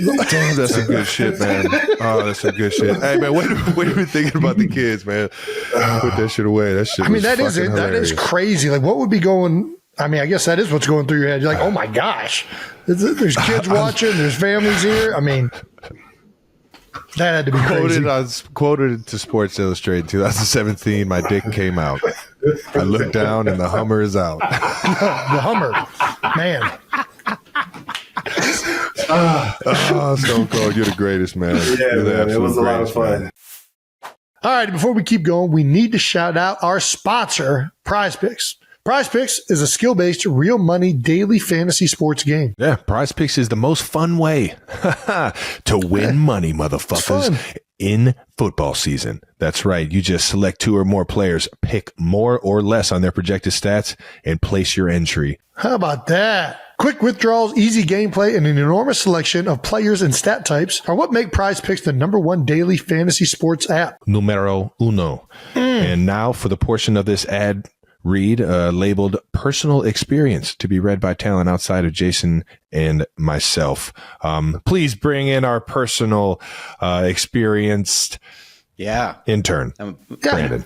Yeah, he's the best. Heard he killed it last week, so we're giving it another try. Thank you so much. This is my personal experience time. Good luck, Brandon. We're NFL players and we cannot participate, but we know you can. So please give the people what they want. More money. You got to give them more money. All right, guys. We already talked about this in the previous episode, but there's a lot of options. You can pick them on Prize Picks. It's actually a lot of fun. Here's again what I'm telling you: find a Dolphins player. Find any Dolphins player. Pick their name. Pick more. Add them to your entry. If you want to get a little spicy, there's always a Jalen Hurts anytime touchdown that's kind of available. Sprinkle that on there. And if you really want to go for it, Travis Kelce's usually good for a couple catches. That's how I'm building my ticket this week, but you guys do your own. There's a lot of options. You can go from pass yards, rush yards, receiving yards, all kinds of player. If you want to get really interesting, you can put some money down on cricket if that's your thing, but by all means, Prize Picks has got everything you need. Let me get the guys back in here so I can get off screen. Come on back, fellas. Perfect. All right. Well, hopefully our intern did you guys right this week. And if you want to get into daily fantasy this season, go to prizepicks.com/New Heights and use the code New Heights for a first deposit match up to $100. That's prizepicks.com/New Heights, code New Heights for daily fantasy sports made easy. Guys, I think we fucking nailed it. Thank God. All righty, before we get to more Chris Jones, Chris Jones, we need to shout out one of our sponsors. You see us drinking all the time, and that's Accelerator Active Energy. I I like where you went with that. The old Mike Jones record. Yeah. Chris Jones. Yeah, no, I got to get my dog some accelerator active energy drink. Actually, he's throwing up from the stuff that he's been taking. This doesn't make me throw up. So if you guys see that guy wired and balling out, you know where he got it from. And if you've been looking for something with zero sugar that gives you sustained energy, gets some metabolism going, and gives you the enhanced focus you need to do any fucking thing in this world, you got to check out Accelerator Active Energy Drink. This shit's fucking good, Jason. What flavor you sipping on over there? You know I got that mango more. Lime. I got that Rocket Pop. I drink like 5 of these a day. I got a lot of caffeine coursing through my veins. It's very good, and it's the metabolism is going all day. My thermogenics are very plant based. Accelerator Active Energy is available nationwide at Target, Hy-Vee, and Quick Trip. All right, let's move on to talking some Chiefs, man, and some early career milestones. Joining the Chiefs. Be brutally honest. What was this is a Jason question? No, this is good. Yeah, brutally honest. What were your first impressions of Trav? I'm like, this is fucking Malibu Most Wanted all the way. I was like, this is B-Rad, bro. Trav had the first, I'm telling you, our first away game, Trav had like this beanie on. That's one of my with this cool ass, like this sweater. Oh my God. With the glasses. I'm like, this is Malibu all over again, bro. Traffic. I'm looking for my chapstick. Oh man. Damn, that's fucking good. Well, what were your one of my favorite movies? What was your first impressions of Andy Reid? Ooh, that's a good one too. You know what? Andy really didn't talk. Andy say things like, "Hey, and just look at you with the mustache." I'm like, bro, we talk about it all the time. Like, bro, just that look. He just don't talk. He didn't talk to me in like my 4th year when we finally had a conversation. Like, "How you doing?" I was like, "I'm good. How you?" I'll do that these first 4 years. Like, it was socially awkward at first, but then I started talking to him. He cool. He's the best, man. To be fair, he's usually talking to all the offensive guys. Yeah. We talked a lot about Andy Reid on this show, and one thing we got to ask is, how did you handle your first Andy Reid long drive drill in the training camp? Oh my God, yeah. In 17 or 16, 17, we were still, Alex Smith was still there. So we still had like a lot of the up tempo stuff. So like long drive drills, they would throw in like a turbo of like, you know what I mean? Like a quick play, have to get set up, lined up fast. So it was no joke back then. That was when it was brutal. I remember running off after 8 plays because it's like, that was when Rick Reed was here, bro. I'm like, if a play lasts over 8 plays, bro, I know I'm not going to be in. So I ran off. Right. Yeah. Rick got mad at me. I stayed like 2 plays out. They sent me back in. Yeah, that was a huge welcome to the NFL moment. Like, well, that is the weird thing about long drive drills. Like you're saying, like the offense usually all stay out there, but the defensive line usually subs out. But in long drive drill, you all stay on just to get the conditioning aspect of it. So that is misery. I can't imagine trying to play defensive line for 15 plays. That's got to be ridiculous. Yeah. Were there any older guys that were there? Like, who were the guys that kind of took you under their wing? We had some good vets. Alan Bailey, Dontari Poe, Jay Howard, David Just King. You guys had, dude, the defensive line and defense that you came in with. Those guys were all monsters. They was monsters, bro. Was Tamba still there? Was Tamba gone, or was Tamba still there? Tamba and Justin Houston was still here. Yeah. That's crazy, man. And D Ford. Damn, that's a hell of a fucking D line. Yeah, we had all of them. I was living a dream, bro. I was living a dream. God damn. Tamba, Jay Houston, Dontari Poe, Chris Jones. Holy fuck. Was there any like specific like mentor that you could really say like, man, he or, one of the coaches helped you out the most in your career so far? Probably Tamba Ali and Dontari Poe. Because my first year in the league, I wanted to figure out how to get to be a Pro Bowl player. And Poe, in interior, Poe was our only Pro Bowl because we was running at 3-4 end. So Justin Houston was outside linebackers. So I kind of mimicked Poe my first 2 to 3 years on how to be a pro on what he ate. Like the guy used to eat a bucket of oatmeal with bananas, cinnamons, and 2 eggs mixed in it. And that shit had me throwing up for the first week. So it did not work. That shit had me throwing up for the first week, bro.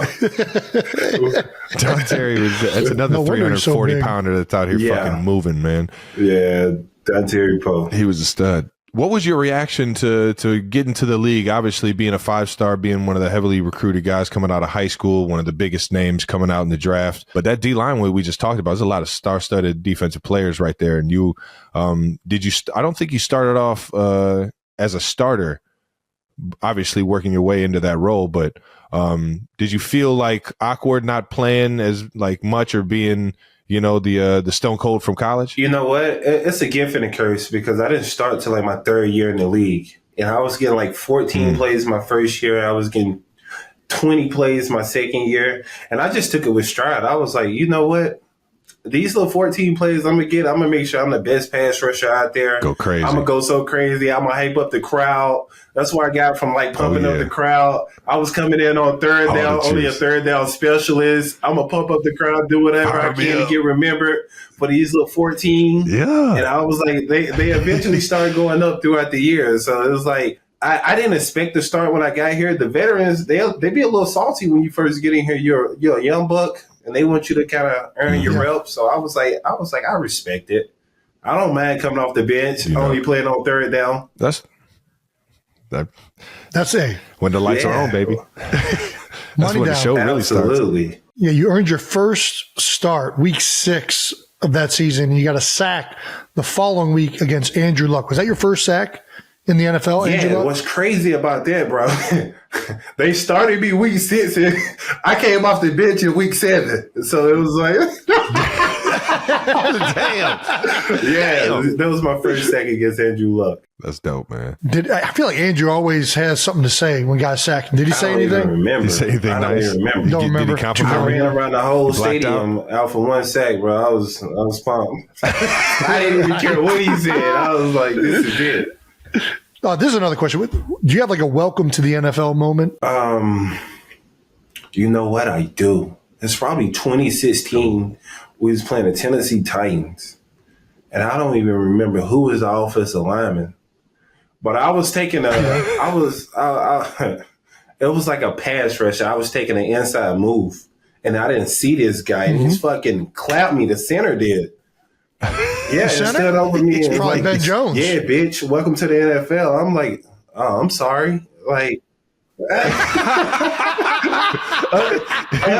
God, bro. He fucking hit me so hard. I just looked at him. I could see myself on the ground just looking at him like a kid looking at his father after a whooping and just I'm sorry. Yeah, you got me. Hey, we all been there. That inside move, man. Yeah, it's scary. You know them rib shots? Them rib shots get nasty. Every time, baby. Every time. Hey, so you guys played 3-4 and you played D-end in the 3-4. Now you guys are pretty much, you still play 3-4, I guess, a little bit with Spags, but you're more of a defensive tackle. Do you prefer to play inside or outside? Because you've played both throughout your career. On passing downs, I'd rather go outside. On the first and second downs, I'd rather stay inside. Why is that? Well, on the passing downs on the outside, I can guarantee a one-on-one. And if you guys bring help, it's only going to be a tight end. So I'd rather go. And you can see that coming. And the inside, you take that inside move, make the wrong step, and that's going to come and catch you right there in that rib cage. Yeah, have you catching air for the next 5 plays. Trying to find some oxygen. Man, that's too funny. I mean, I think when you have that combination of being, both an inside and outside player, that's when you're at your best. I mean, when a team can't, just say, all right, this guy's right here. We can game plan for that better. When you're moving around like you are, man, doggone. Best defensive player in the fucking league, baby. Ain't nobody stopping that. We've talked on the show about the hardest positions to play in the NFL, and both of us have said defensive tackle has got to be physically one of the hardest positions to play in the NFL. 1,000%. You're constantly getting double teams. You're constantly getting physically attacked. Do you agree? Do you disagree? Do you think that Another position is the hardest in the NFL. What do you think's the hardest? If we're talking about the physical aspect of it, defensive lineman definitely is. Because you got some plays that the linemen don't even hit the defensive lineman. They'll pull their hit it like a cornerback. But every play the defensive lineman has to hit offensive lineman. You know what I mean? Every play you either get a double team or you getting somebody hitting you every play. It's not a play that a defensive lineman is running free. So I definitely say the physical aspect of it. But the hardest position, I think, is probably DB. You know what I mean? Because I got to mirror Travis Kelce everywhere he goes. You know what I mean? I take one wrong step, he can separate 5 yards. So, you know. I was trying to do it all growing up. So. Couldn't stay on him. Running for my fucking life growing up. Let's talk some other early career milestones. I know we kind of already touched this 2017 game against the Eagles, but you actually got your first interception. Oh, I did, huh? I forgot about that. I forgot about that. 9-5 out here just taking shit out the air. What's more electric, getting a fumble or getting a pick? Getting a pick, bro. You get a pick. Yeah. I only had 2 interceptions my whole career. God damn, you get the pick. Yeah. Oh my God. You get the pick, and if you get in the end zone with the pick, you got to go crazy. You got something like in the back pocket? I've been waiting on Andy to put me in the backfield for something. I'll do a quarterback draw. Put me back there for something. Christopher Jones. Just get him a nice little dive. Get me in there, Andy. I hope you listen to this. Get me in there. I just need one touch. I'll tell you what. We always have that period where we did try this before. We tried to get my dog 9-5 in there, man. And for whatever reason, it was him. Was you trying to throw it, or was he trying to catch it? It was a rollout throw. And I'm like, Andy, look, I used to play quarterback back in the gap. You know what I'm saying? High school, pee-wee. Yeah. I took it with me, right? Andy had me really out of the shotgun, but rolling to the right. And throwing it. And I'm like, look, Andy, you creative and all, but Big Boy ain't got it all. And you know, I'm a pocket back. We tried to do this fucking play like 5 times in a row, man, and Chris just couldn't give me the fucking football. It's like we kept trying to all right, let him warm up a little bit. Let him warm. Get him one more try. And it was just like every one more try was just like, It's not looking better. We couldn't even get a spiral out of my guy, man. You're right. Maybe that was just the wrong attack. We got to get, you're more of a running back. Downhill. Give me downhill. Cam Newton style. Downhill. You know, jumping over somebody's head, running behind Jason. So like, you know what I mean? Yeah. Fuck, damn. That Dante Poe. Give the ball. That's where I'm at with it. Like, they're running around the pocket out. It was a sprint out, bro. It was a sprint out. That shit was hilarious. We were asking Chris to do a lot. Too much. Showcase the shit. I'll tell you what, man. I might have to volunteer you to be our QB sneak guy. Now we talking. Get him in there. We're going crazy. Now we talking. Yeah. The real question is, can you take a snap from under center? Could you take a snap from put the hand under the ass, hike it up? Listen, Jason, I know it. I'm pushing it right in there. You got to let him know he's there. You got to let him know you're there. I got you, You got to make sure he feels that. I got you. Don't you worry. You got it. Oh, man. You scored your first touchdown against the Jags in 2018, week 5. But even more impressive in 2018, you set the sack streak. You hold the NFL record for most consecutive games recording a sack. You had a sack in 11 straight games. Damn. I mean, that's a crazy stat. That was hard as hell. Just boom, boom. That was hard as hell, man. I believe it. Yeah. Because after like the third game, it's like, all right, everybody, this guy's the guy that's fucking, he's the one that's causing havoc. Like, we're going to make sure we focus our attention. Let's make sure we go to him. Yeah. And you're still fucking finding ways to do it. Man, I was fucking... Yeah, that was hard. Are you superstitious? Because there's a rumor, or maybe you said this, that you refused to wash your game gloves during the streak.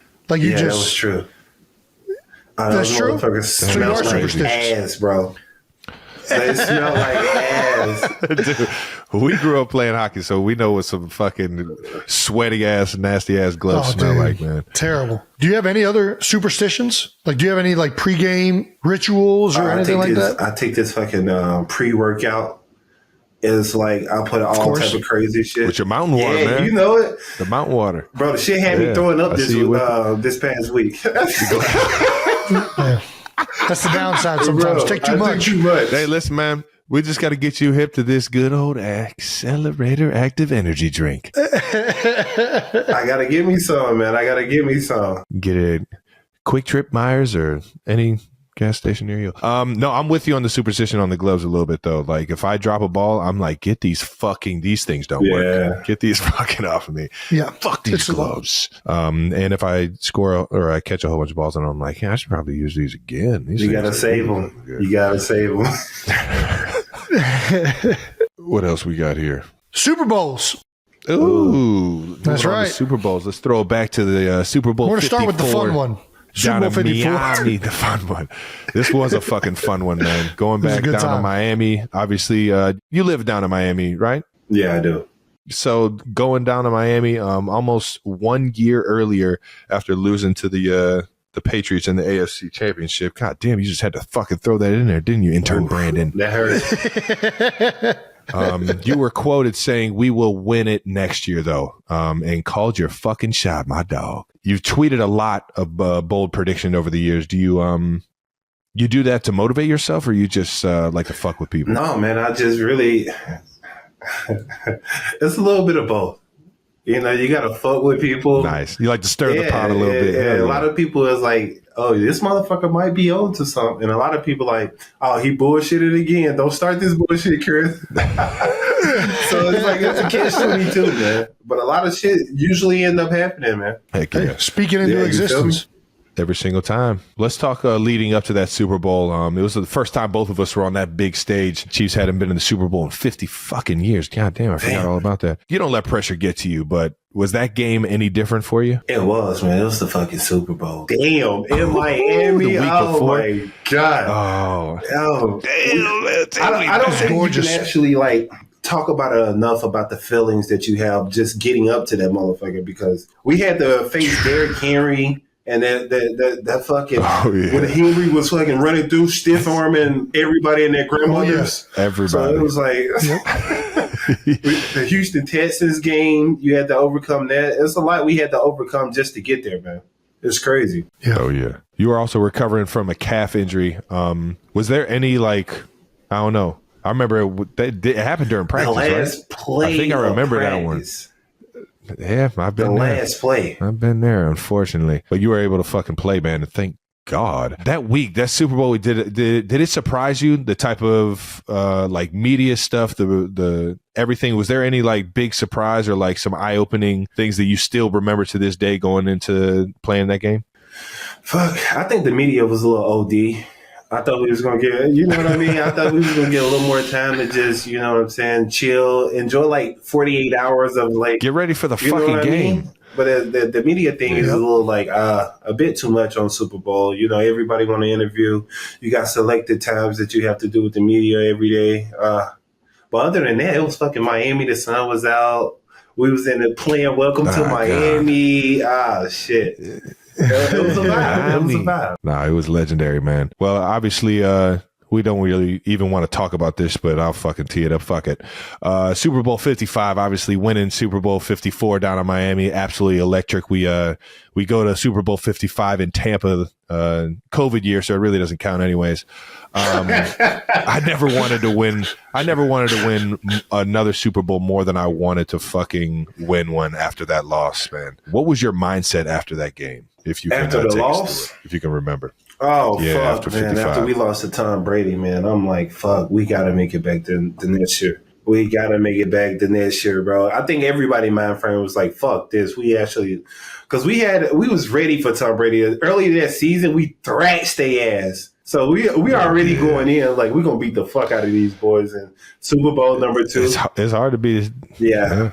It's hard to beat the same team twice, man. That's the NFL for your ass, man. Dude, I was in the stands watching that motherfucker, and I got scars, and I wasn't even playing in it. Because we just played him this past Monday, and I still have bad memories in that stadium from watching that happen the way it did. It was brutal. Yeah. Not to bring up bad. I mean, we're already talking about it. But, I teed that thing up. Dude, and I had a walk of shame. because for some reason I got away from like where they were corralling people, and I didn't make it to the buses. So me, Dad, and Mom, we're all walking just down the street in Tampa while people are celebrating, and they somehow saw the Kelce jerseys on us.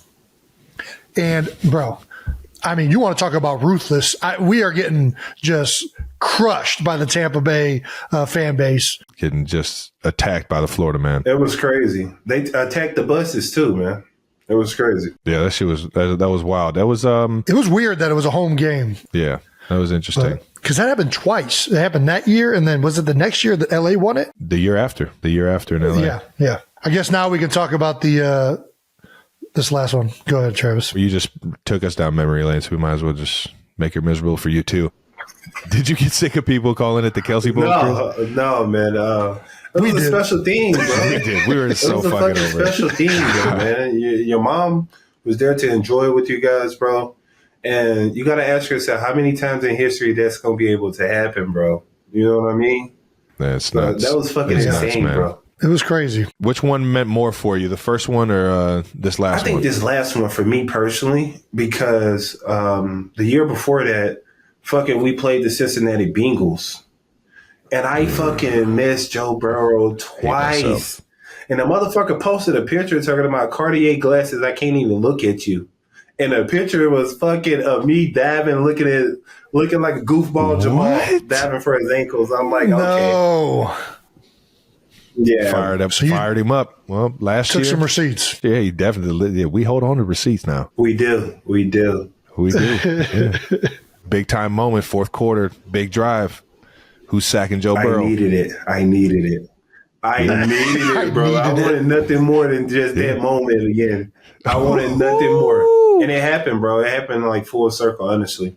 Because I'm like, fucking my whole offseason, I'm like, I'm training, thinking about Joe Burrow. I had them fucking painting pictures of Joe Burrow on the dummies I was slapping. I swear to God. Oh wow! I was about to say we always put the offensive linemen's pictures on the trash cans. I had one on dummies, bro. I had Joe Burrow on the dummies, bro. I'm telling you, when he posted that picture, I'm like, oh, all balls are off, bro. I can't wait to see him again. I can't wait to see him again.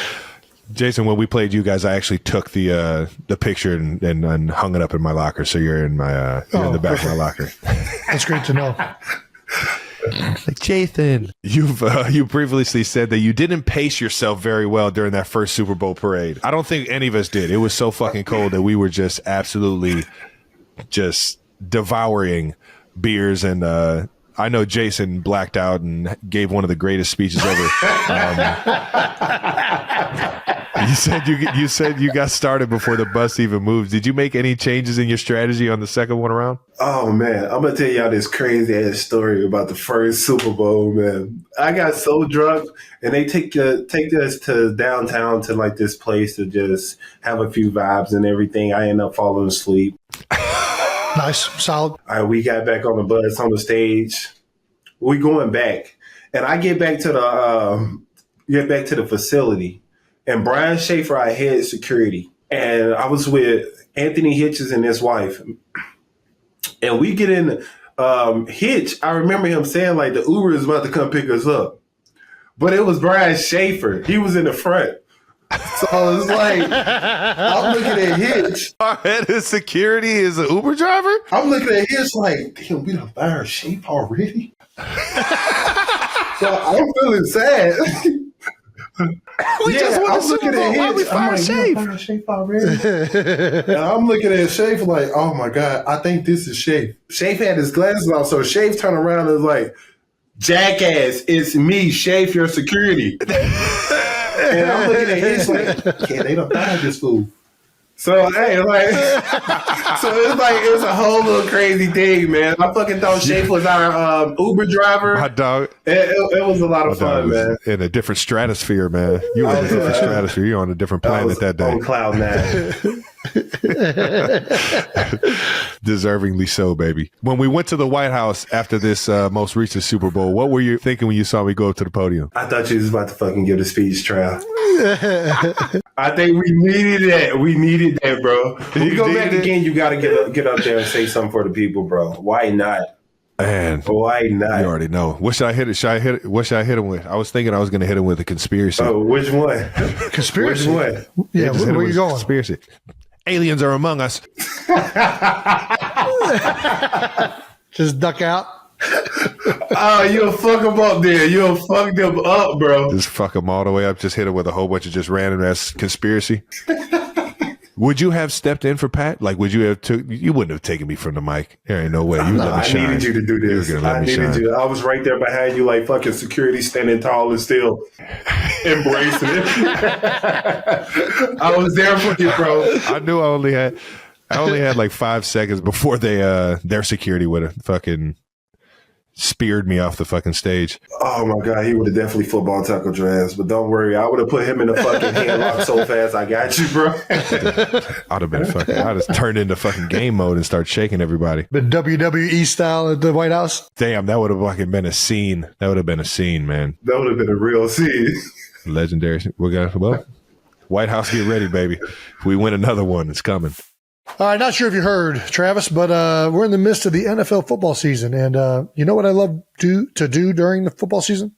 You love to do the playing center for the Philadelphia Eagles because that's literally your job. You like doing that. Well, definitely that. Definitely that. But when I'm not on the field, I love hanging out on my couch, watching the Chiefs and Cincinnati games I can, and drinking a beer while eating, of course, Buffalo Wild Wings. Now, right now. Cincinnati Bearcat games, that is. You do love all those things, Jason. I know you, and that's exactly what you fucking love. We've been doing that for years. Who doesn't? But hold up, you get B-dubs delivered to the house? Sure do. All the time, Trev. Even when you can't get to your local B-dubs to watch the game, you can still get B-dubs wings in any of their 26 sauces and seasonings for takeout or delivery. So let me get this straight. You are telling me I can eat B-dubs wings from the comfort of my couch?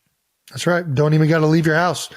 We know that I'm not a person that likes to get out of the house. You hit the nail on the head, Trav. Whether you're watching football at home or heading to a buddy's house to catch the game, B-dubs has you covered. You can order wings or takeout or delivery at BuffaloWildWings.com. All right now, 92%ers, you heard that, man. Order wings for takeout or delivery at BuffaloWildWings.com. But make sure you do it soon. It's for a limited time only. All righty, before we get more to Travis's dog, Chris Jones, we got to talk about my giant dogs that are sitting in the back that sometimes you probably wonder what it is that we're feeding those giant dogs. And I'm going to tell you right now, we feed them the farmer's dog. My dog, Chris Jones, and the farmer's dog. Man, he is a dog. We got to give him an endorsement, man. The farmer's dog makes and delivers fresh, healthy dog food. It is developed by vets, nutritionally balanced, and made from real, healthy ingredients to human food standards. And my wife prefers that they eat this over the gophers in the backyard. Yeah. It's the best option for dogs at all stages in life because it's not kibble, it's not canned goo, it's just real, healthy food. They also send the food pre-portioned specifically for your dog based on their unique nutritional needs. So get 50% off your first box of fresh, healthy food at thefarmersdog.com/newheights. Plus, you get free shipping. Just go to thefarmersdog.com/newheights to get 50% off. That's thefarmersdog.com/newheights. Nah, right now. Let's keep it moving on to the next segment. We always talk Mount Rushmores, man. I gave a Mount Rushmore on my tight ends. Jason gave it on, I believe. What did you give it on? You haven't There's given no a Mount Rushmore for centers. We haven't talked about it. But trying to figure out Jason's Mount Rushmore. We've only talked about tight end, quarterback. It's all good, Jason. You're on it, bro. You're on it. You got my vote. Hey. Oh, thanks, Chris. What's your Mount Rushmore? Defensive tackle. Warren Sapp, Aaron Donald. The Sapp, yeah, man, nice, you know, man. You got to put Sapp up there. AD. Aaron Donald. I have to, even though he's not a D tackle, I have to put I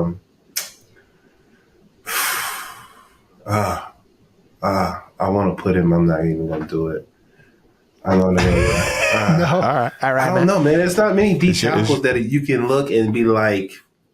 I mean, there's a lot of good ones. No disrespect to them, but Mount Rushmore, it's only like 2 to 3. The rest of them are like D ends. It's your list. I would just say, say D line then. Just go D line. I'm gonna put So you got 2. I'm gonna put Derek Thomas. DT, hell yeah. Yeah, you got to put DT, man. DT changed the game. I put LT, Lawrence Taylor. Okay. Not right now. And the minister himself, Reggie White. You got to. The greatest of all time for me is Reggie White. Was that who you were thinking of when you were thinking D tackle? Yeah. Because I mean, that was a big DN. 315. Just humping, bow. Just getting fucking cross-armed the entire game. You know how strong you got to be to do somebody like the chop and the hump? What? Damn. Yeah. Just lifting them with you got to one be arm. strong as hell to do that, bro. God dang. Well, we got another one for you. What about the Mount Rushmore of QBs you've sacked? Like the ones you're like most proud of? Probably Tom Brady. The GOAT. Yeah, you gotta give respect to that. You got to, yeah. Oof. Oh, Phillip Rivers. I love Phillip Rivers, man. Phillip Rivers cuts you out in the most positive way. He talks some trash. Yeah, he does, bro. Cusses you out in the most, like... You remember any of the good ones he's told you? See, Phillip Rivers punched me one time, bro. Yeah, he punched me in the game before, bro. Honest to God. This dude's a psycho. Yeah. He's a fucking psycho. He's punching D linemen. He wants to get his fucking head taken off. He's got 11 kids. Of course he's a psycho. I was like, I think it was like 2018, and I didn't even sack him. I threw him down. Well, I landed on him after he threw the ball, and I was like, bitch. He was like, fuck you, what's up here? Yeah, let's go. And hit me, bro. And I was like, and he pulled me in, and I'm looking at the ref like, do something about this, bro. Yeah, Phillip was crazy. I like Phillip Rivers, though. That's my dog. He's such a competitor. Fiery dude right there. Yeah, he's such a competitor, That's man. good shit right there. We're going to get to this segment. We got to ask. You don't have to answer. Tyreek Hill recently tweeted a video of himself throwing a block against Pats linebacker Josh Uche and called you out by name, saying he's too much on the edge. What would happen if Tyreek tried to do this to you when you guys play the Dolphins? I seen Michael Parsons just replied to Tyreek about this. Listen, Tyreek weighed probably $180, $160, probably $140, honestly. Boy, like now, yeah. When he first got to KC, he was up there. He was more than his running back style, so he was a little bit more. Yeah, had a little more heft to him. Yeah, he was a little more dense or whatever the fuck it is. But now he's full wide receiver now. Tyreek is just too small, man. I like fucking plump Tyreek and he'll fall over, bro. You better stick to catching the ball, bro. You better stick to catching the ball. I don't think you want to get in the trenches. Nah, you know who I'm going to call out? Fucking Coach McDaniels. Mike McDaniels, he asked for it. When we play in Germany, you better give Tyreek at least one play where he's got to go in there and get dirty and get physical. Tyreek, bro. I'm a tall Tyreek. Oh my gosh! Give the people what they want. Just disregard the ball. Just disregard the ball for one play and just fucking make the highlight of the year. Shout out to Cheetah, man. You guys have gone back and forth on Twitter. Who started it? You know Tyreek just be talking, man. Somebody he can't wait to do this and Arrowhead. Get out of here, bro. He's so funny, man. You guys used to get after it in the locker room, though. What a lot of people don't realize is that like fucking 2-on-2 basketball is like the main time waster in the Chiefs locker room, and it's not like we're playing full on 2-on-2. It's a more mild down version of it. But you guys would talk shit like it was the fucking NBA Finals, man, and that shit got so fucking funny. They get serious. It does get serious, but you two used to go after it, man. Yeah, you know, Tyreek is very competitive, man. And I'm like, Tyreek is not even 5 foot. You think I'm gonna let this little motherfucker talk shit to me? Like, Tyreek, like, he's quick as hell, man. But as in just talking shit, he got the little man syndrome, man. You know them little guys, he's got the little man syndrome. They be talking, bro. And Tyreek, you couldn't tell him he's not 7 foot, bro. You couldn't even tell him. You can measure him up and down. He's fast too. He's a fast talker. So that's how they get you. The little man syndrome, they get you, but they talk quick and fast on you. So you got to be on your. Mentally be able. He's probably one of the only little man syndromes that could actually, you can actually back it up, man. But shit. What's the most annoying thing about offensive linemen? Offensive linemen. Listen, no pun intended, Jason. No pun intended. Yeah. Fucking offensive lineman, man. Okay.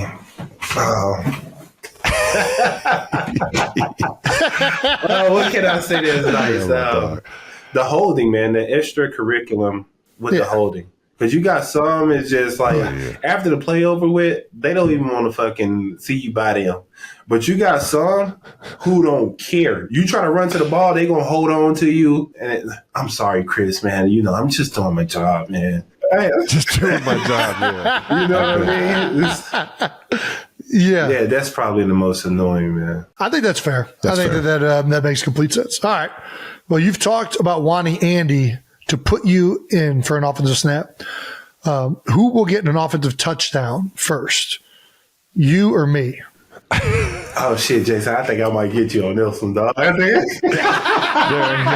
need you to block. They ain't giving me no love. You got to hike that thing off. You know what I mean? All they need you to do is receive it and fucking stick the ball over the line and start cheering. You feel me? That's right. Jason's a sauna guy now. Are you a sauna guy? I am. I'm a sauna and steam guy. Are you into cold tubs? Every day. Every day. You do both. So do you do back and forth? Do you do cold tub one day, sauna the next day? Do you have like a protocol type that you stick to? Or I do the cold tub and a sauna and steam every day. No hot tub though. So how long do you do cold tub? 10 minutes. What do you do in sauna? I can do like 15 to 20 minutes in the sauna. Steam room, like 5 to 8 minutes. Yeah, you already know. Get that thing. You get that thing really pumping out some steam. I might get out and fucking 3 to 5. Pour the water on the thermometer. Pour the water on the thermometer. That's old school trick. That's also how you break the fucking steamer. It is. It happens every year. Go ahead. Let them know, baby. You're getting Defensive Player of the Year this year? Absolutely, man. We don't pace for it, man. We don't fucking pace for it, bro. Just take it one game at a time, man. You know? Give my dog some hardware, man. Consistency and persistent, man. We're going to keep chopping at it. We can show up to 30 seconds of NFL footage.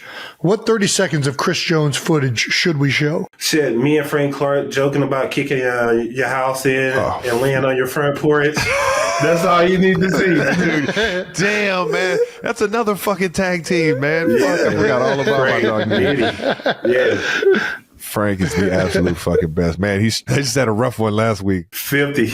70. Oh, they got beat by 50. Oh, yeah, they got beat by 50. Yeah.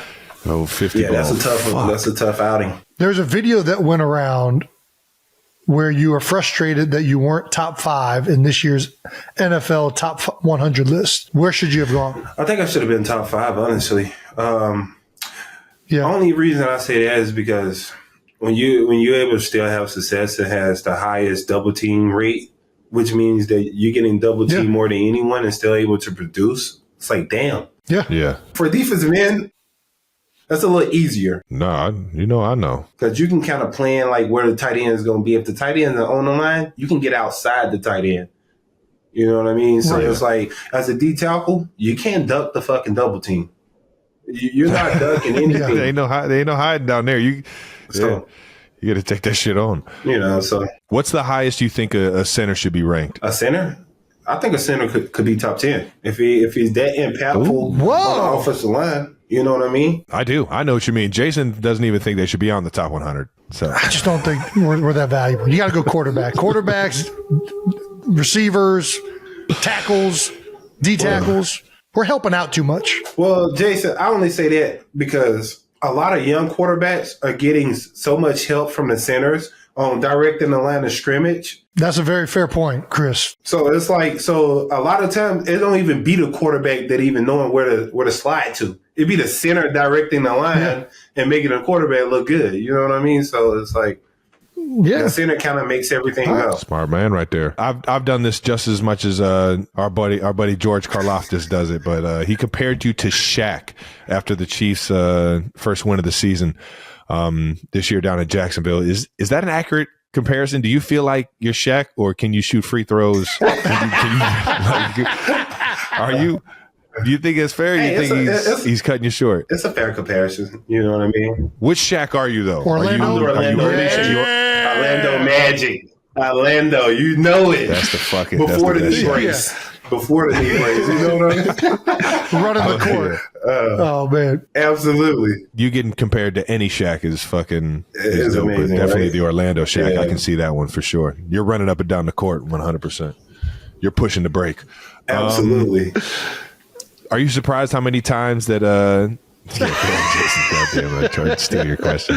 are you surprised how many times Pat throws the ball to Travis still after he does all the impersonations of Pat? No, see, Travis like Pat's security blanket. It's like all else in doubt. I know Travis gonna catch this damn ball. Yeah. Like fuck everything else. We need a first down. The first person Pat look at is Trav. It's like that type of security, man. You know what I mean? It's like Top flight security in the world, Craig. you know where he going with it, and the other team know where he going with it. You know what I mean? So it's like they done created that type of bud. You know, For sure. top flight security. In the world, Top Craig. security of the world. I got a good one.